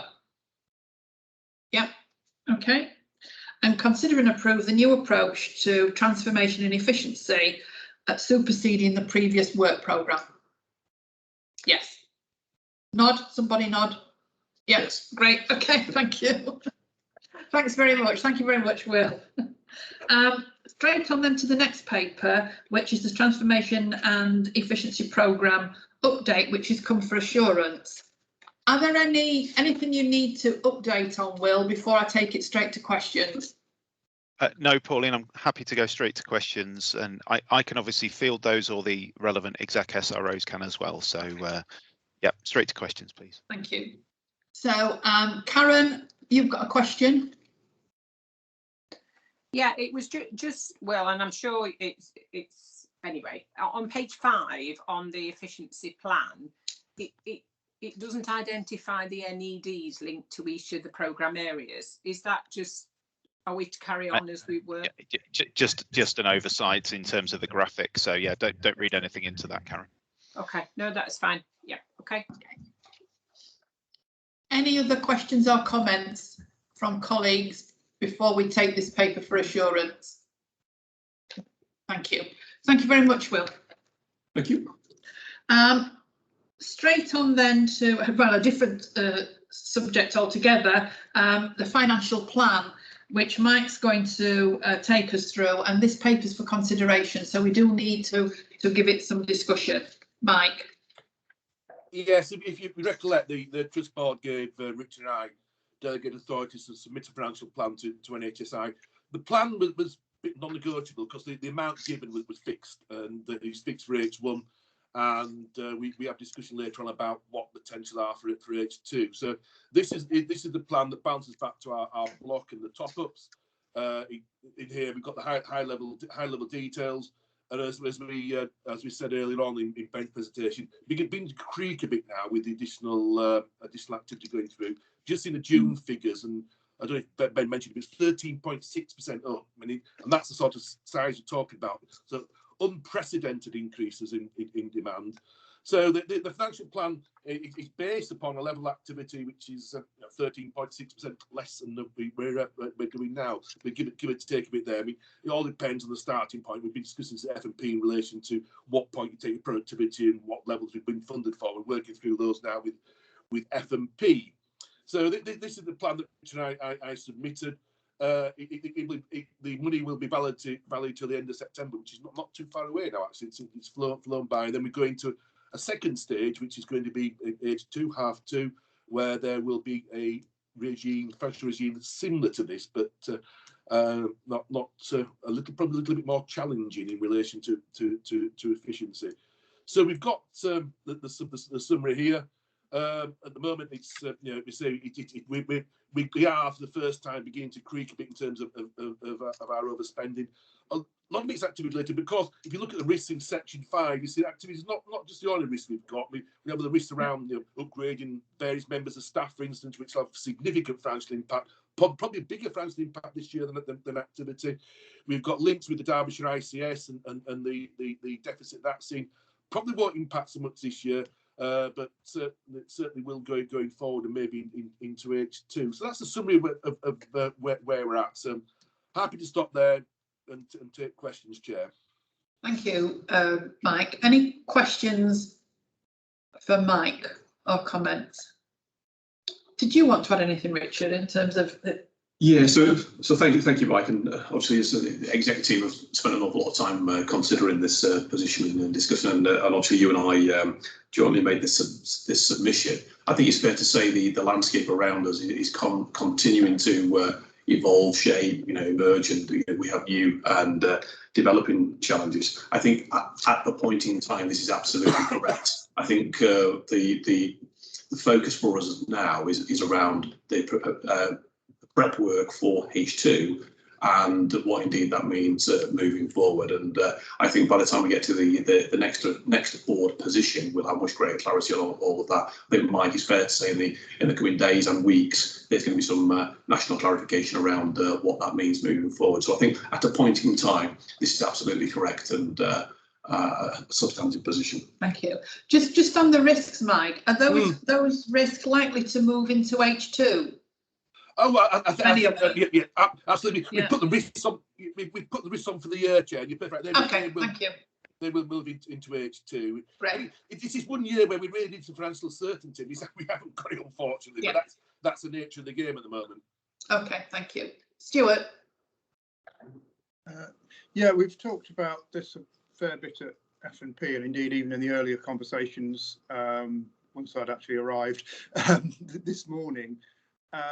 So I think we're kind of in a good shape to address it. And I think your comment earlier, Pauline, that we'll be talking about this at each Chief Executive update this year, I'm sure is true.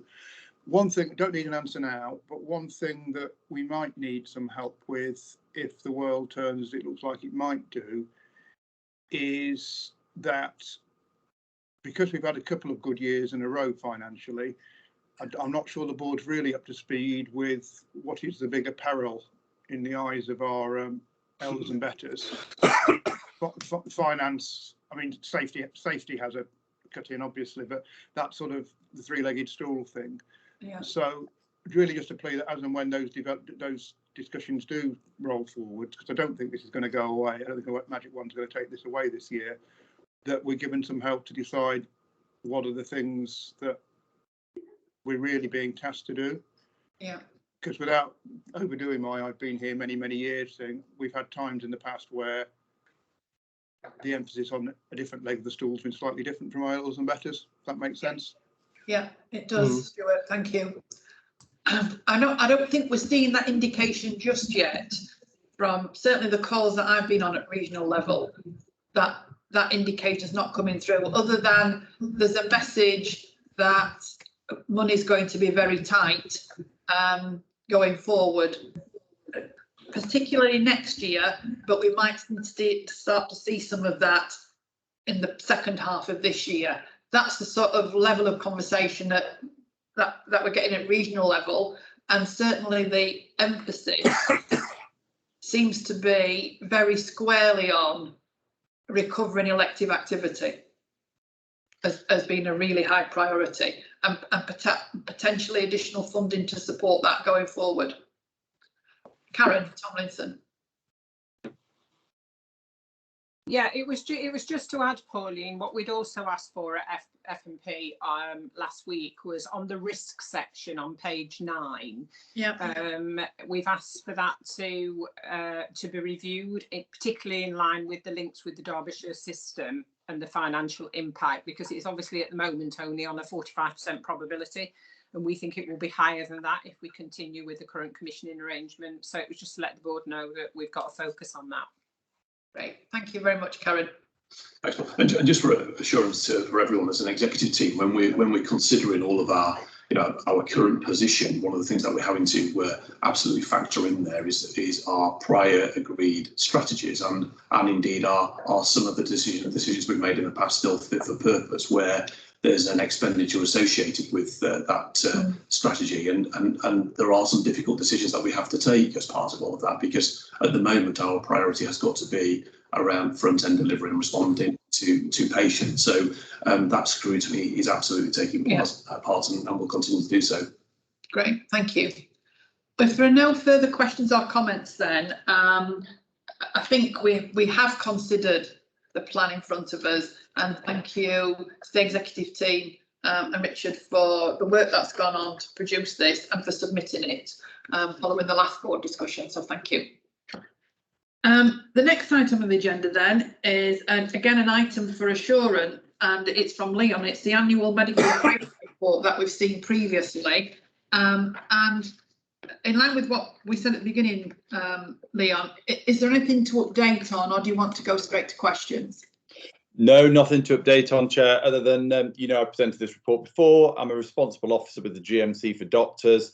In the last 12 months, all of our substantive doctors, Dr. Oaten, Dr. Folman and Dr. Sohail, all now have substantive employment with host trusts, and they now actually have a relationship, a GMC relationship with their host trusts.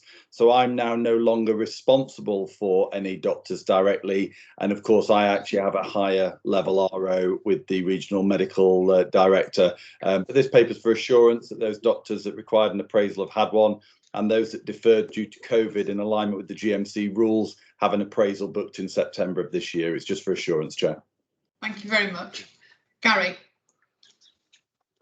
Thank you. Just a question, Leon, on that page 3 in the exec summary. I'm just questioning whether the dates are correct in that first paragraph. So, because the way it reads, it looks like they need updating, but from what you just said, there could be just delays in there.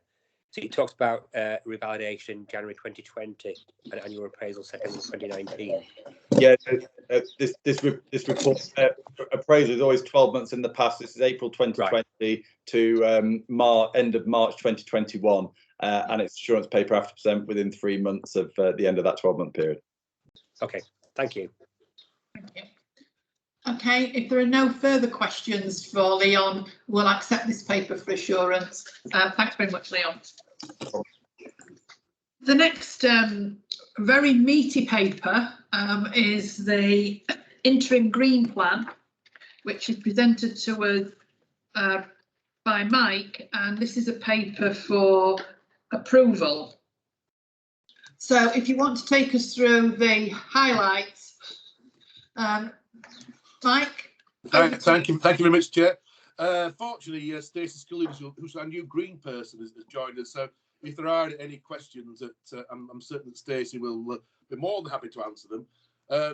Is Stacey on the call? Did you say? She is, she's there, and can you wait, Mark, and wait on her behalf? So it's a requirement for NHS boards to have a green plan. You know, we're moving towards a carbon neutral NHS. This plan sets out in relation to our green plan and what we're going to do about it. So I'll stop there, and just take questions. It's just a very meaty paper, lots of great stuff in it, and Stacey did a good job. Just joined us from IKEA, so expert on sustainability, and really been helpful with Steve and his Shelby for the logistics project as well. So it's been a great experience and quite a lot of knowledge about our sustainability process. So any questions, I will hand over to Stacey. Thank you very much, Mike. It is a very detailed plan. Are there any questions for Mike or Stacey on the plan? I've got an obvious one, Mike, which you might want to think about, and that is that it's a lovely plan with lots of information in, but no costs. And while I was reading it, I'm thinking to myself, this is going to cost, this is going to cost, this is going to cost. Yes. Have I got that wrong? No, you're perfect right now. Now, we haven't cost a lot of it up now, but fortunately, lots of it's grant drivers. So we've got a call from NHSI last week saying we've got a lot of money coming out of the comprehensive spend review for electric ambulances. Give me a list of all where you want your stations be, what your allowance be up in your fleet. So lots of money coming in from it. So the cost to us will be an unknown amount yet, but we do know there's lots of additional money made available. So what we'll do is update the programme as we go along. These become available. So, for instance, all the charges outside HP and see as you walk out, they were all free from Notts County. So there's lots of money going with this. So we haven't done the bit about how much it's to us and how much we're going to get grants yet, because there's a lot of work to do on it. But we know that the ambulance money is going to run into millions, and that's going to be funded centrally as well. So lots of good news around it. Does anybody make an electric ambulance at the moment? Well, that's one of the problems, actually. They're trialing a couple of things in London around the hydrogen cells, actually, because one of the problems with ambulances is so heavy, so batteries don't really work. So a lot of work going along, and it's all been headed up by the National Ambulance Improvement Board. So they are investing a lot of money into R&D to get that sorted. But what they are doing is actually giving some investment to us to get our electric charging points up to date. Stacey's got something to add on that, I think, by the looks of it. Yeah, just in case we get any electric ambulances. Okay. We're moving to hybrid FRVs, for instance, now. We're trialling some electric response vehicles. We've got some electric vans. We do a lot around that. Electric, okay. Stacey wants to come in, and then Perminder and Stuart. Hi, Stacey. Good morning. Thank you. Just to expand on what Mike said, and to answer your question in a bit more detail, Pauline, this is our interim green plan, and our final green plan will be developed and will include a 3-year action plan, including costings and business cases, where funding might be coming from, and that will be finalised in January 22 as per the NHS standard contract. So the final green plan will be a much more polished document, and this is more like a bridging document between our Sustainable Development Management Plan. Thank you very much, Stacey. That's really helpful. Thank you. Perminder and Stuart. Thank you, Pauline. Thank you for that, Mark and Stacey. My question was really that it's very detailed. There is a financial implication on all of the activities that we're identifying there. I wanted to understand then how this is going to link in with our transformation, the strategic objectives, because we have got a one-liner in there in terms of sustainability and helping improve, but it's very high level. So what are our key priorities or key deliverables that we're going to look to then can be then included into our strategic objectives? Because this is very comprehensive, and as Stacey has alluded to, this is possibly a 3-year action plan. So how do we kind of really integrate and make sure that we know what we're going to be, what's actually doable within the parameters of whether it be financially or resourceful, and etc. etc. Mike or Stacey? Mike. I would say that like all these things, we'll filter in into our strategic plan that Will's doing. We're working very closely with Will now to working those through. So when we get the action plan, that will form the basis of our input to transformation programme with the costing and source of the funds from it. But some of it will be cash. Some of it is our infrastructure is not up to things at the moment. So we need to do quite a bit of investment into electrical circuits, for instance. But that will feed into Will's plan. I don't know, Will, if you want to elaborate what we've done to date on that. I know that you and Stacey have been working very closely. So that will come in the next iteration of this, because this is the interim plan. So when we get the full plan in January 2022, I think I heard right, that will include a detailed action plan over 3 years, from which we can populate or influence some KPIs in the strategic objectives. Is Absolutely. That right? Yeah. Okay, great. So going back to the discussion we had around when we'll see the KPIs populated, which are going to be presented in September's board.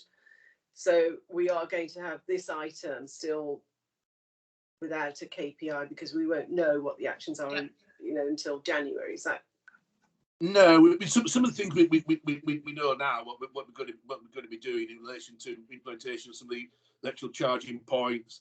A lot we're doing about plastic reduction. Some of those are already ongoing now. It's quick to just get them all together in one place and put it into Will's transformation program. Transformation program, you're right, it's got a one line in. Beneath that, we'll break it down into separate sub objectives. Thank you, Mike. Stacey, did you want to add anything before I go to Will and Stuart and Will?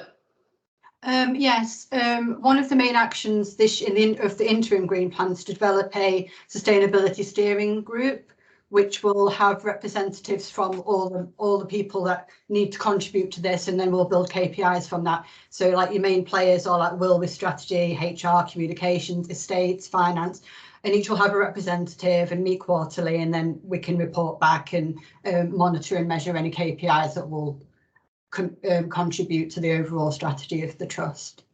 Thank you. Stuart, and then Will.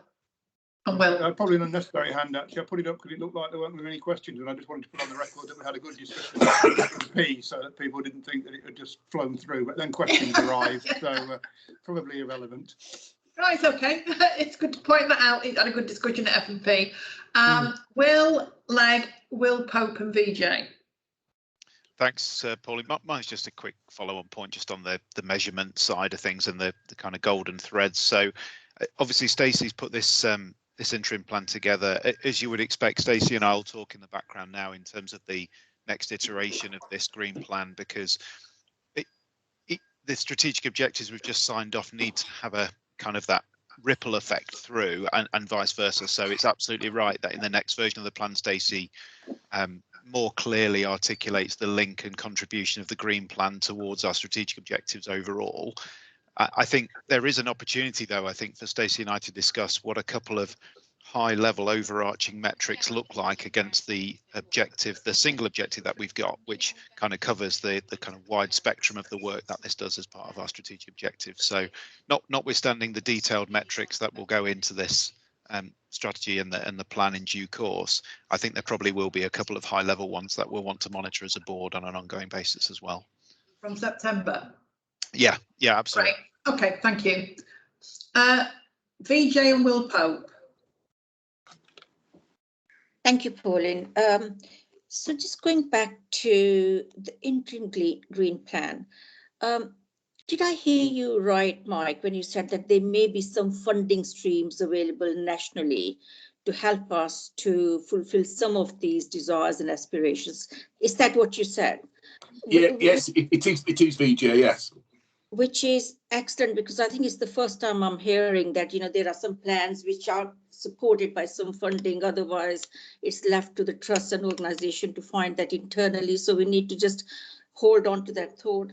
And the second one is that, will it be possible for us to use it to make some infrastructure changes to make our state greener, and so that, you know, it's able to respond to and take advantage of some of the opportunities which will come our way?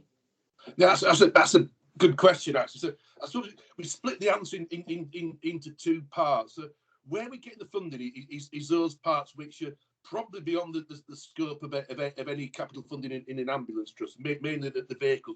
The vehicle is our big user of CO2.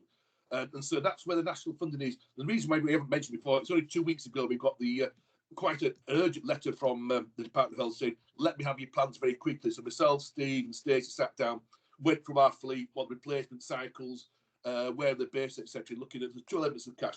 One, to provide the infrastructure. So some of that, you're right, VJ, will help us develop our infrastructure in relation to the amount of power we can put for our stations. And the other bit then is about the additional cost of the ambulances, because a green ambulance, an ambulance which is not a green, not all the ambulances are yellow, but an ambulance which is more sustainable is more expensive than there are with Fiat. So there will be an allowance then. We haven't worked out how it's going to work in terms of giving us some additional money and then to cover the cost between a standard ambulance and a green ambulance. Now, the rest of the stuff in terms of our sustainability, we'll have to fund ourselves. We've been doing that already. We had a big replacement cycle process last year to replace some bulbs to make them more efficient. We're doing lots around replacing our boilers as well. So bit by bit of our capital programme, we are updating our estate. But unfortunately, a lot of our estate it's old and it's small. There's not much you can really do about it in terms of making it a bit more energy efficient. But where we can, in terms of, say, new boilers, new lighting, things like that, we are doing. But then we've got to fund ourselves, and we put a bit of money each year out of our capital programme for doing just that. Thank you. Thank you. Will Pope. Thanks, Pauline. Pauline, you know, I don't normally volunteer myself, but if you want it, and also I'm very happy if somebody else, if you said no to this, not needed, and or if somebody else preferred to do it. But I'm very happy to be a non-exec champion for this stream if that was helpful, and to join an appropriate meeting cycle. I won't be able to do a meeting every week on it, but if I think Stacey mentioned a quarterly meeting, very happy to do that, and link the team into the national green team work, which I'm already working with. So the offer's there if you want to take it up. Oh, I will. I'd be great if you would. Yes, no, seriously, having that national link would be wonderful, and just get a different perspective. And hopefully, it will be to their owners for you, but it'd be wonderful if you could. Yeah, I don't think anybody's going to fight you for it, Will. So thank you for volunteering. That's a shame. Okay. Thank you. Okay, so if there are no further comments or questions for Mike, are we happy to approve the interim green plan as presented today? Thank you. And to acknowledge that Will Pope will be a non-executive director champion for the green plan. Thank you. Okay. The next item on the agenda then is, again, it's an item for approval. It's presented to us by Mike, and it's for external audit contract extension, Mike. You're on mute, Mike. I just turned myself off at the end of that one. I was coughing, not like you with a hay fever, it gets you, doesn't it? So I was coughing too much, so I didn't want to deafen everybody. So this has been to audit committee. It's extending our external audit for another year. We are going into a joint consultation or joint tender with Derbyshire ICS, because it makes sense there, looking at the joint appointment of auditors. But this continues on for another year, so it's here for approval. I'll take any questions. I mean, the work's been excellent with KPMG. We've had good audits. They write excellent audit reports. Yeah, we do seem to be well satisfied with KPMG. Any comments or questions for Mike? No. Okay, great. Well, thank you very much. We're happy to approve this extension of contract. Thank you. And the next item on the agenda then is, we're now moving on to the assurance section of the agenda, where we've got quite a lot of annual reports from all the subcommittees and the records of business. They're all for assurance. I'll just take them, go through them one at a time and ask if there's any update and any questions. So the first one is the Quality and Governance Committee annual report that's presented to us for assurance. Are there any updates on that, Stuart? No updates. I did want to put sort of formally on record, I mean, it's mentioned in the report, but obviously regulations were that we had to continue with, and we would have wanted to anyway, continue with the quality report committee during COVID. Other committees were given slightly different rules. And I just want to put on record, I think, in what was a really difficult year with virtual meetings and so forth, we managed to, I think, achieve, or the team managed to achieve, quite a material change in the way that quality is looked after in the organisation, and put in place structures to improve that. So I just wanted to put sort of thanks on the record for that, rather than say anything about the report itself. Thank you very much, Stuart. And it does feel that the quality agenda has made significant progress in the last 12 months, despite all the difficulties with COVID. Because we've got some excellent clinical leadership around the quality agenda in the trust, which you can see, you can feel it, the difference it's made. So are we happy to take that report for assurance today? Yes, okay, great. That's followed quite neatly, and I'm sure this was planned by the team that put the agenda together, by the record of business from the Quality and Governance Committee. And again, that's come for assurance. Are there any key points or updates, Stuart?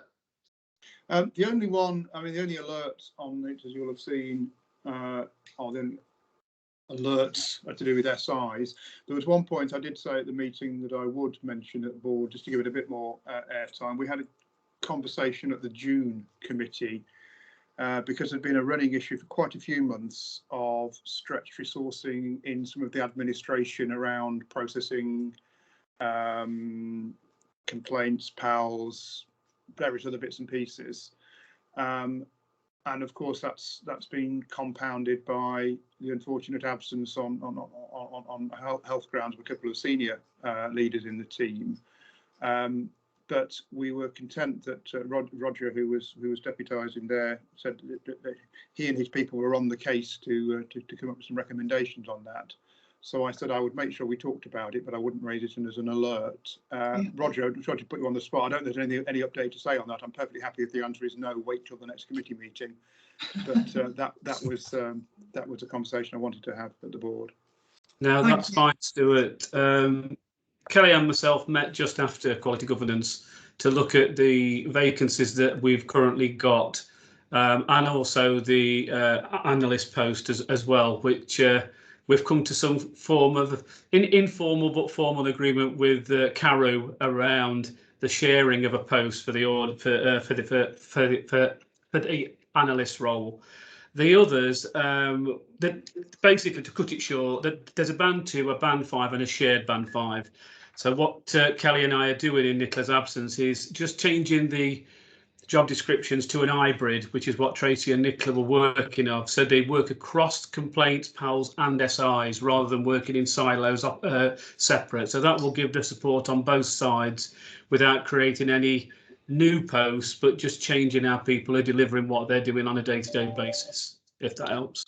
That's helpful, right. Thanks. And obviously we can formally take that at the committee, but I just thought it was worth mentioning now. And indeed, it's probably just again for the board's awareness, one of the corollaries of having improved the grip around quality measures is actually a need for an increased skilling around things like data analysis and so forth. It's one of those unintended consequences which is obviously being handled now.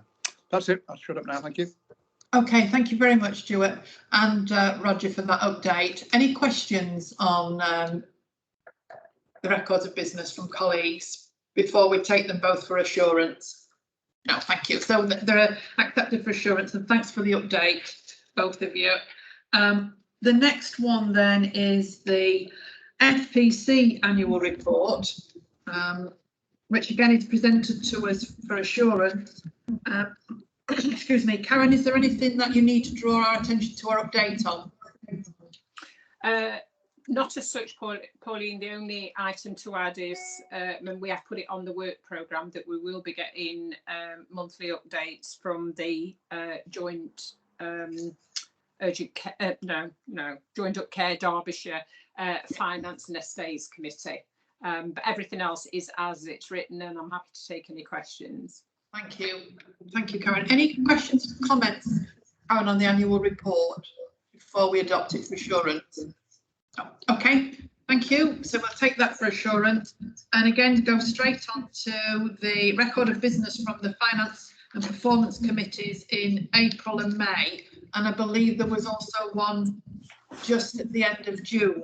Are there any updates on those records of business?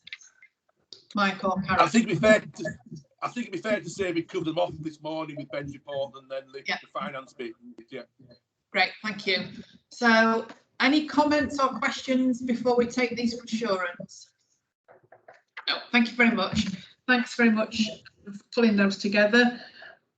And then we move straight on to the Audit Committee annual report. And are there any updates or anything you want to draw our attention to, Gary, in that report? Couple of quick points. One is, first of all, you may have noticed this is a new style annual report, and I want to just thank Karen and team for this new style. It's actually a lot easier to read, a lot easier to prepare, and it worked really well for us. And then the second thing I wanted to say was, in the year we've had with a lot of distant learning, distant working, for example, this has been a year when we've actually increased assurance level from moderate to significant, which is a great accolade to the finance team and the way they've worked. I'm going to call it out because I think that, to me, that stands out in the report. That's all. Thank you. Any questions? Yeah.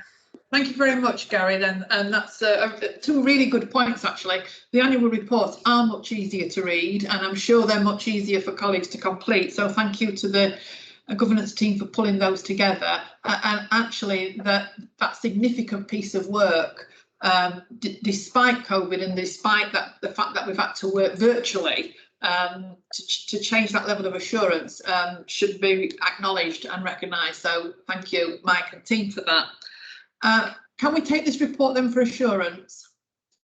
Yep, thank you. That's great. And that takes us straight to the Audit Committee record of business from the 11th of May and the 28th of May.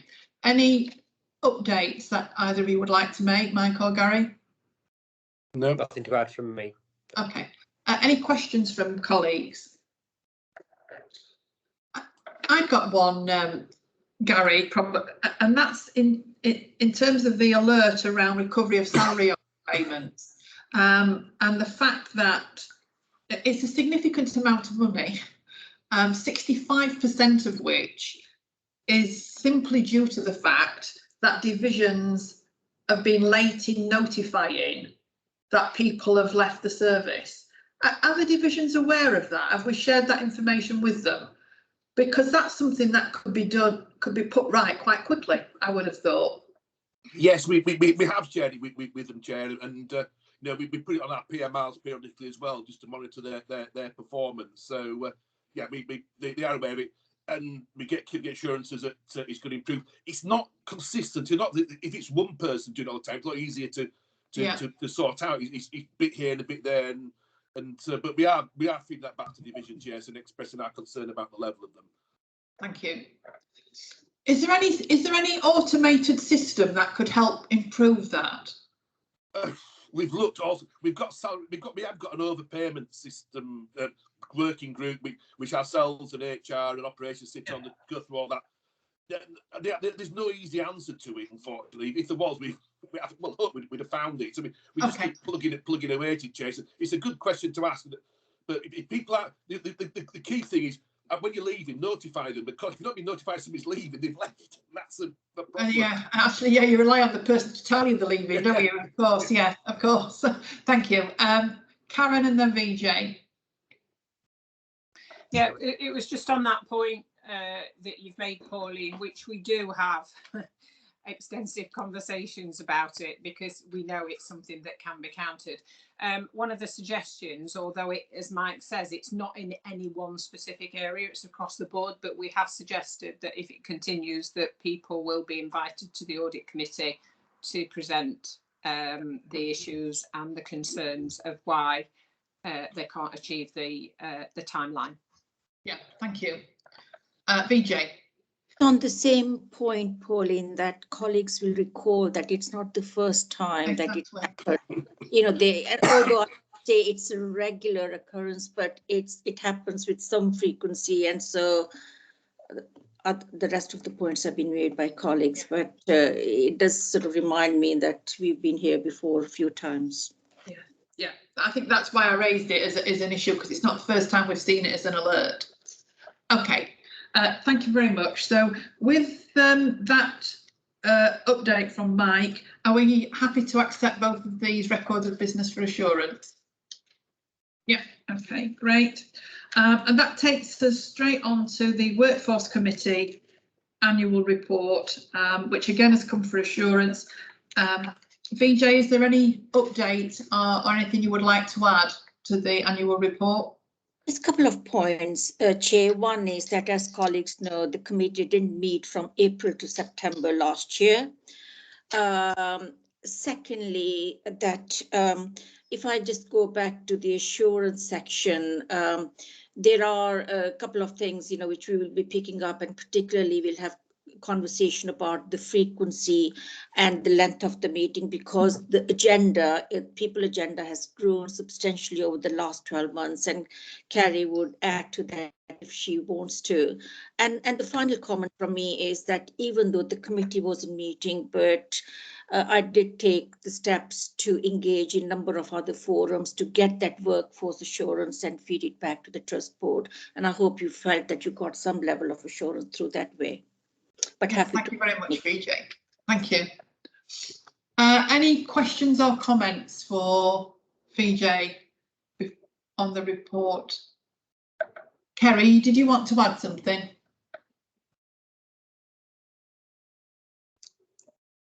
I think if you're talking, Kerry, you're mute.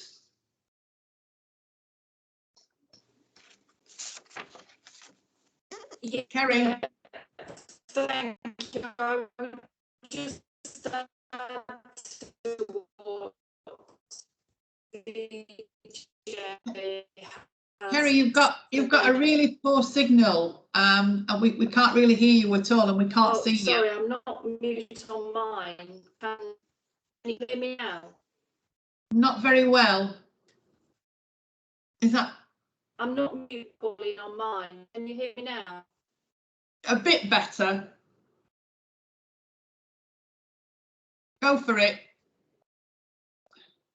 Yeah, it's not a mute issue, it's a signal quality. It's it is a signal quality issue, Kerry. We can't. Oh. Are you talking? Move on. Okay. Move on, okay. Don't worry. Okay. Don't worry, I'll pick it up later. It's fine. I'll try and solve my problem. Okay, thank you. The wonders of technology. Okay, so can we take this report for assurance? Yes, thank you. Okay, and we've got straight on from that the Workforce Committee record of business from June. Are there any points that you want to pull out or any questions?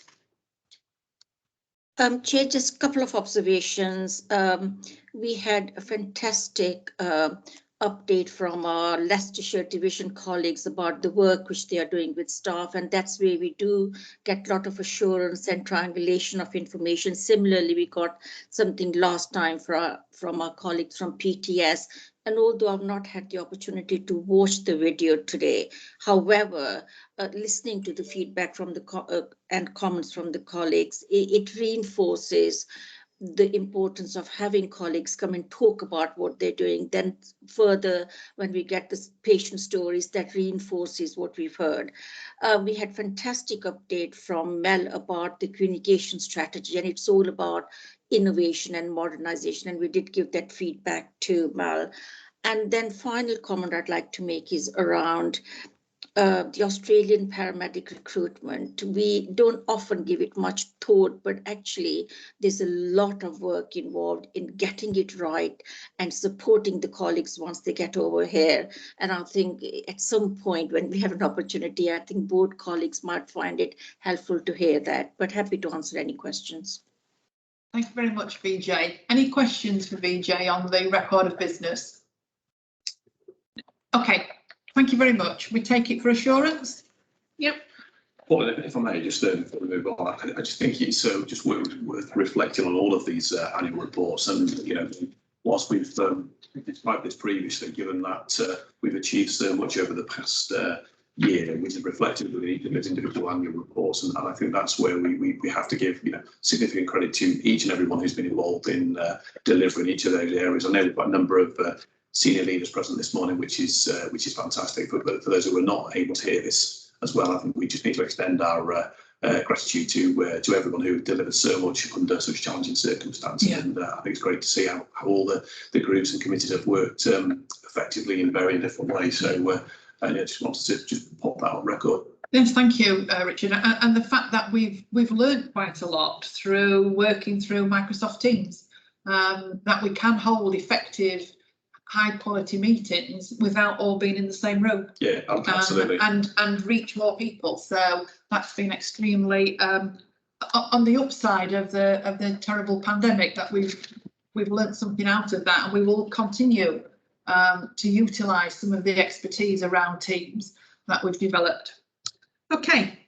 Thank you very much, everybody. We're going to move straight on then to the governance section of the agenda. And the first item on the agenda is the governance report, Karen, which has come for approval. Thank you, Chairman. The only thing I wanted to add on this was to apologise. There are a couple of typos in the paper, which I'm sure people will have spotted. it's in reference to Perminda's membership of committees. The recommendation is correct. It's Quality and Governance Committee that we're asking for approval for her to become a member of. There are some references to Workforce Committee in the report. They're incorrect. She is already a member of Workforce Committee and we're not proposing that changes. So apologies for those errors. And there's nothing else I want to add. Thank you. Thank you very much, Karen. Any questions for Karen on the report before we go to the recommendations? No, it's very comprehensive as usual, Karen, thank you. So we're asked to approve the terms of reference of the Audit Committee, Finance and Performance Committee, Quality Governance Committee and the Workforce Committees as presented. Are we happy to do that? Yeah. And I noticed they did pick up some of the recommendations that came out of the annual reports, which when I was reading the annual reports, that was a question that was building in my mind.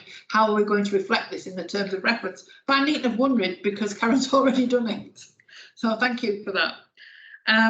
That we agree that Karen Tomlinson, non-executive director, will become the deputy chairman when the current deputy chairman, Stuart's term of office concludes in October. Yeah, we happy to approve that, agree that, sorry. And we agree that Perminda, so Will's got his hand up, we agree that Perminda here, Associate Non-Executive Director, will become a member of the Quality Governance Committee with immediate effect. Yes, great, fantastic, thank you everybody. And then we move straight on then to the Board Assurance Framework. Again presented to us by Karen. Thank you, Chairman. There's nothing I want to highlight in the report. The front sheet is quite detailed because there are a number of proposed changes to wording and merging of risks. I'm obviously happy to answer any questions you might have on those, but I won't go through the detail. Thank you. Thanks, Karen. Were we expecting an update from the FPC? Yes, I can give you that. Apologies. Finance and Performance Committee obviously met very recently after the papers went out. They agreed with the recommendation in the report in relation to risks 16, 17 and 18, and the detail is in the front sheet of the board report on that. They also asked that consideration be given to risks 1 and 11 and whether those could be merged. So Mike and I will have a look at that outside of the meeting. I think they probably do reflect 2 different risks, so perhaps it's a matter of wording and clarification, but we'll talk about that and make our suggestions to the next committee meeting and then onwards to the board, the next board meeting.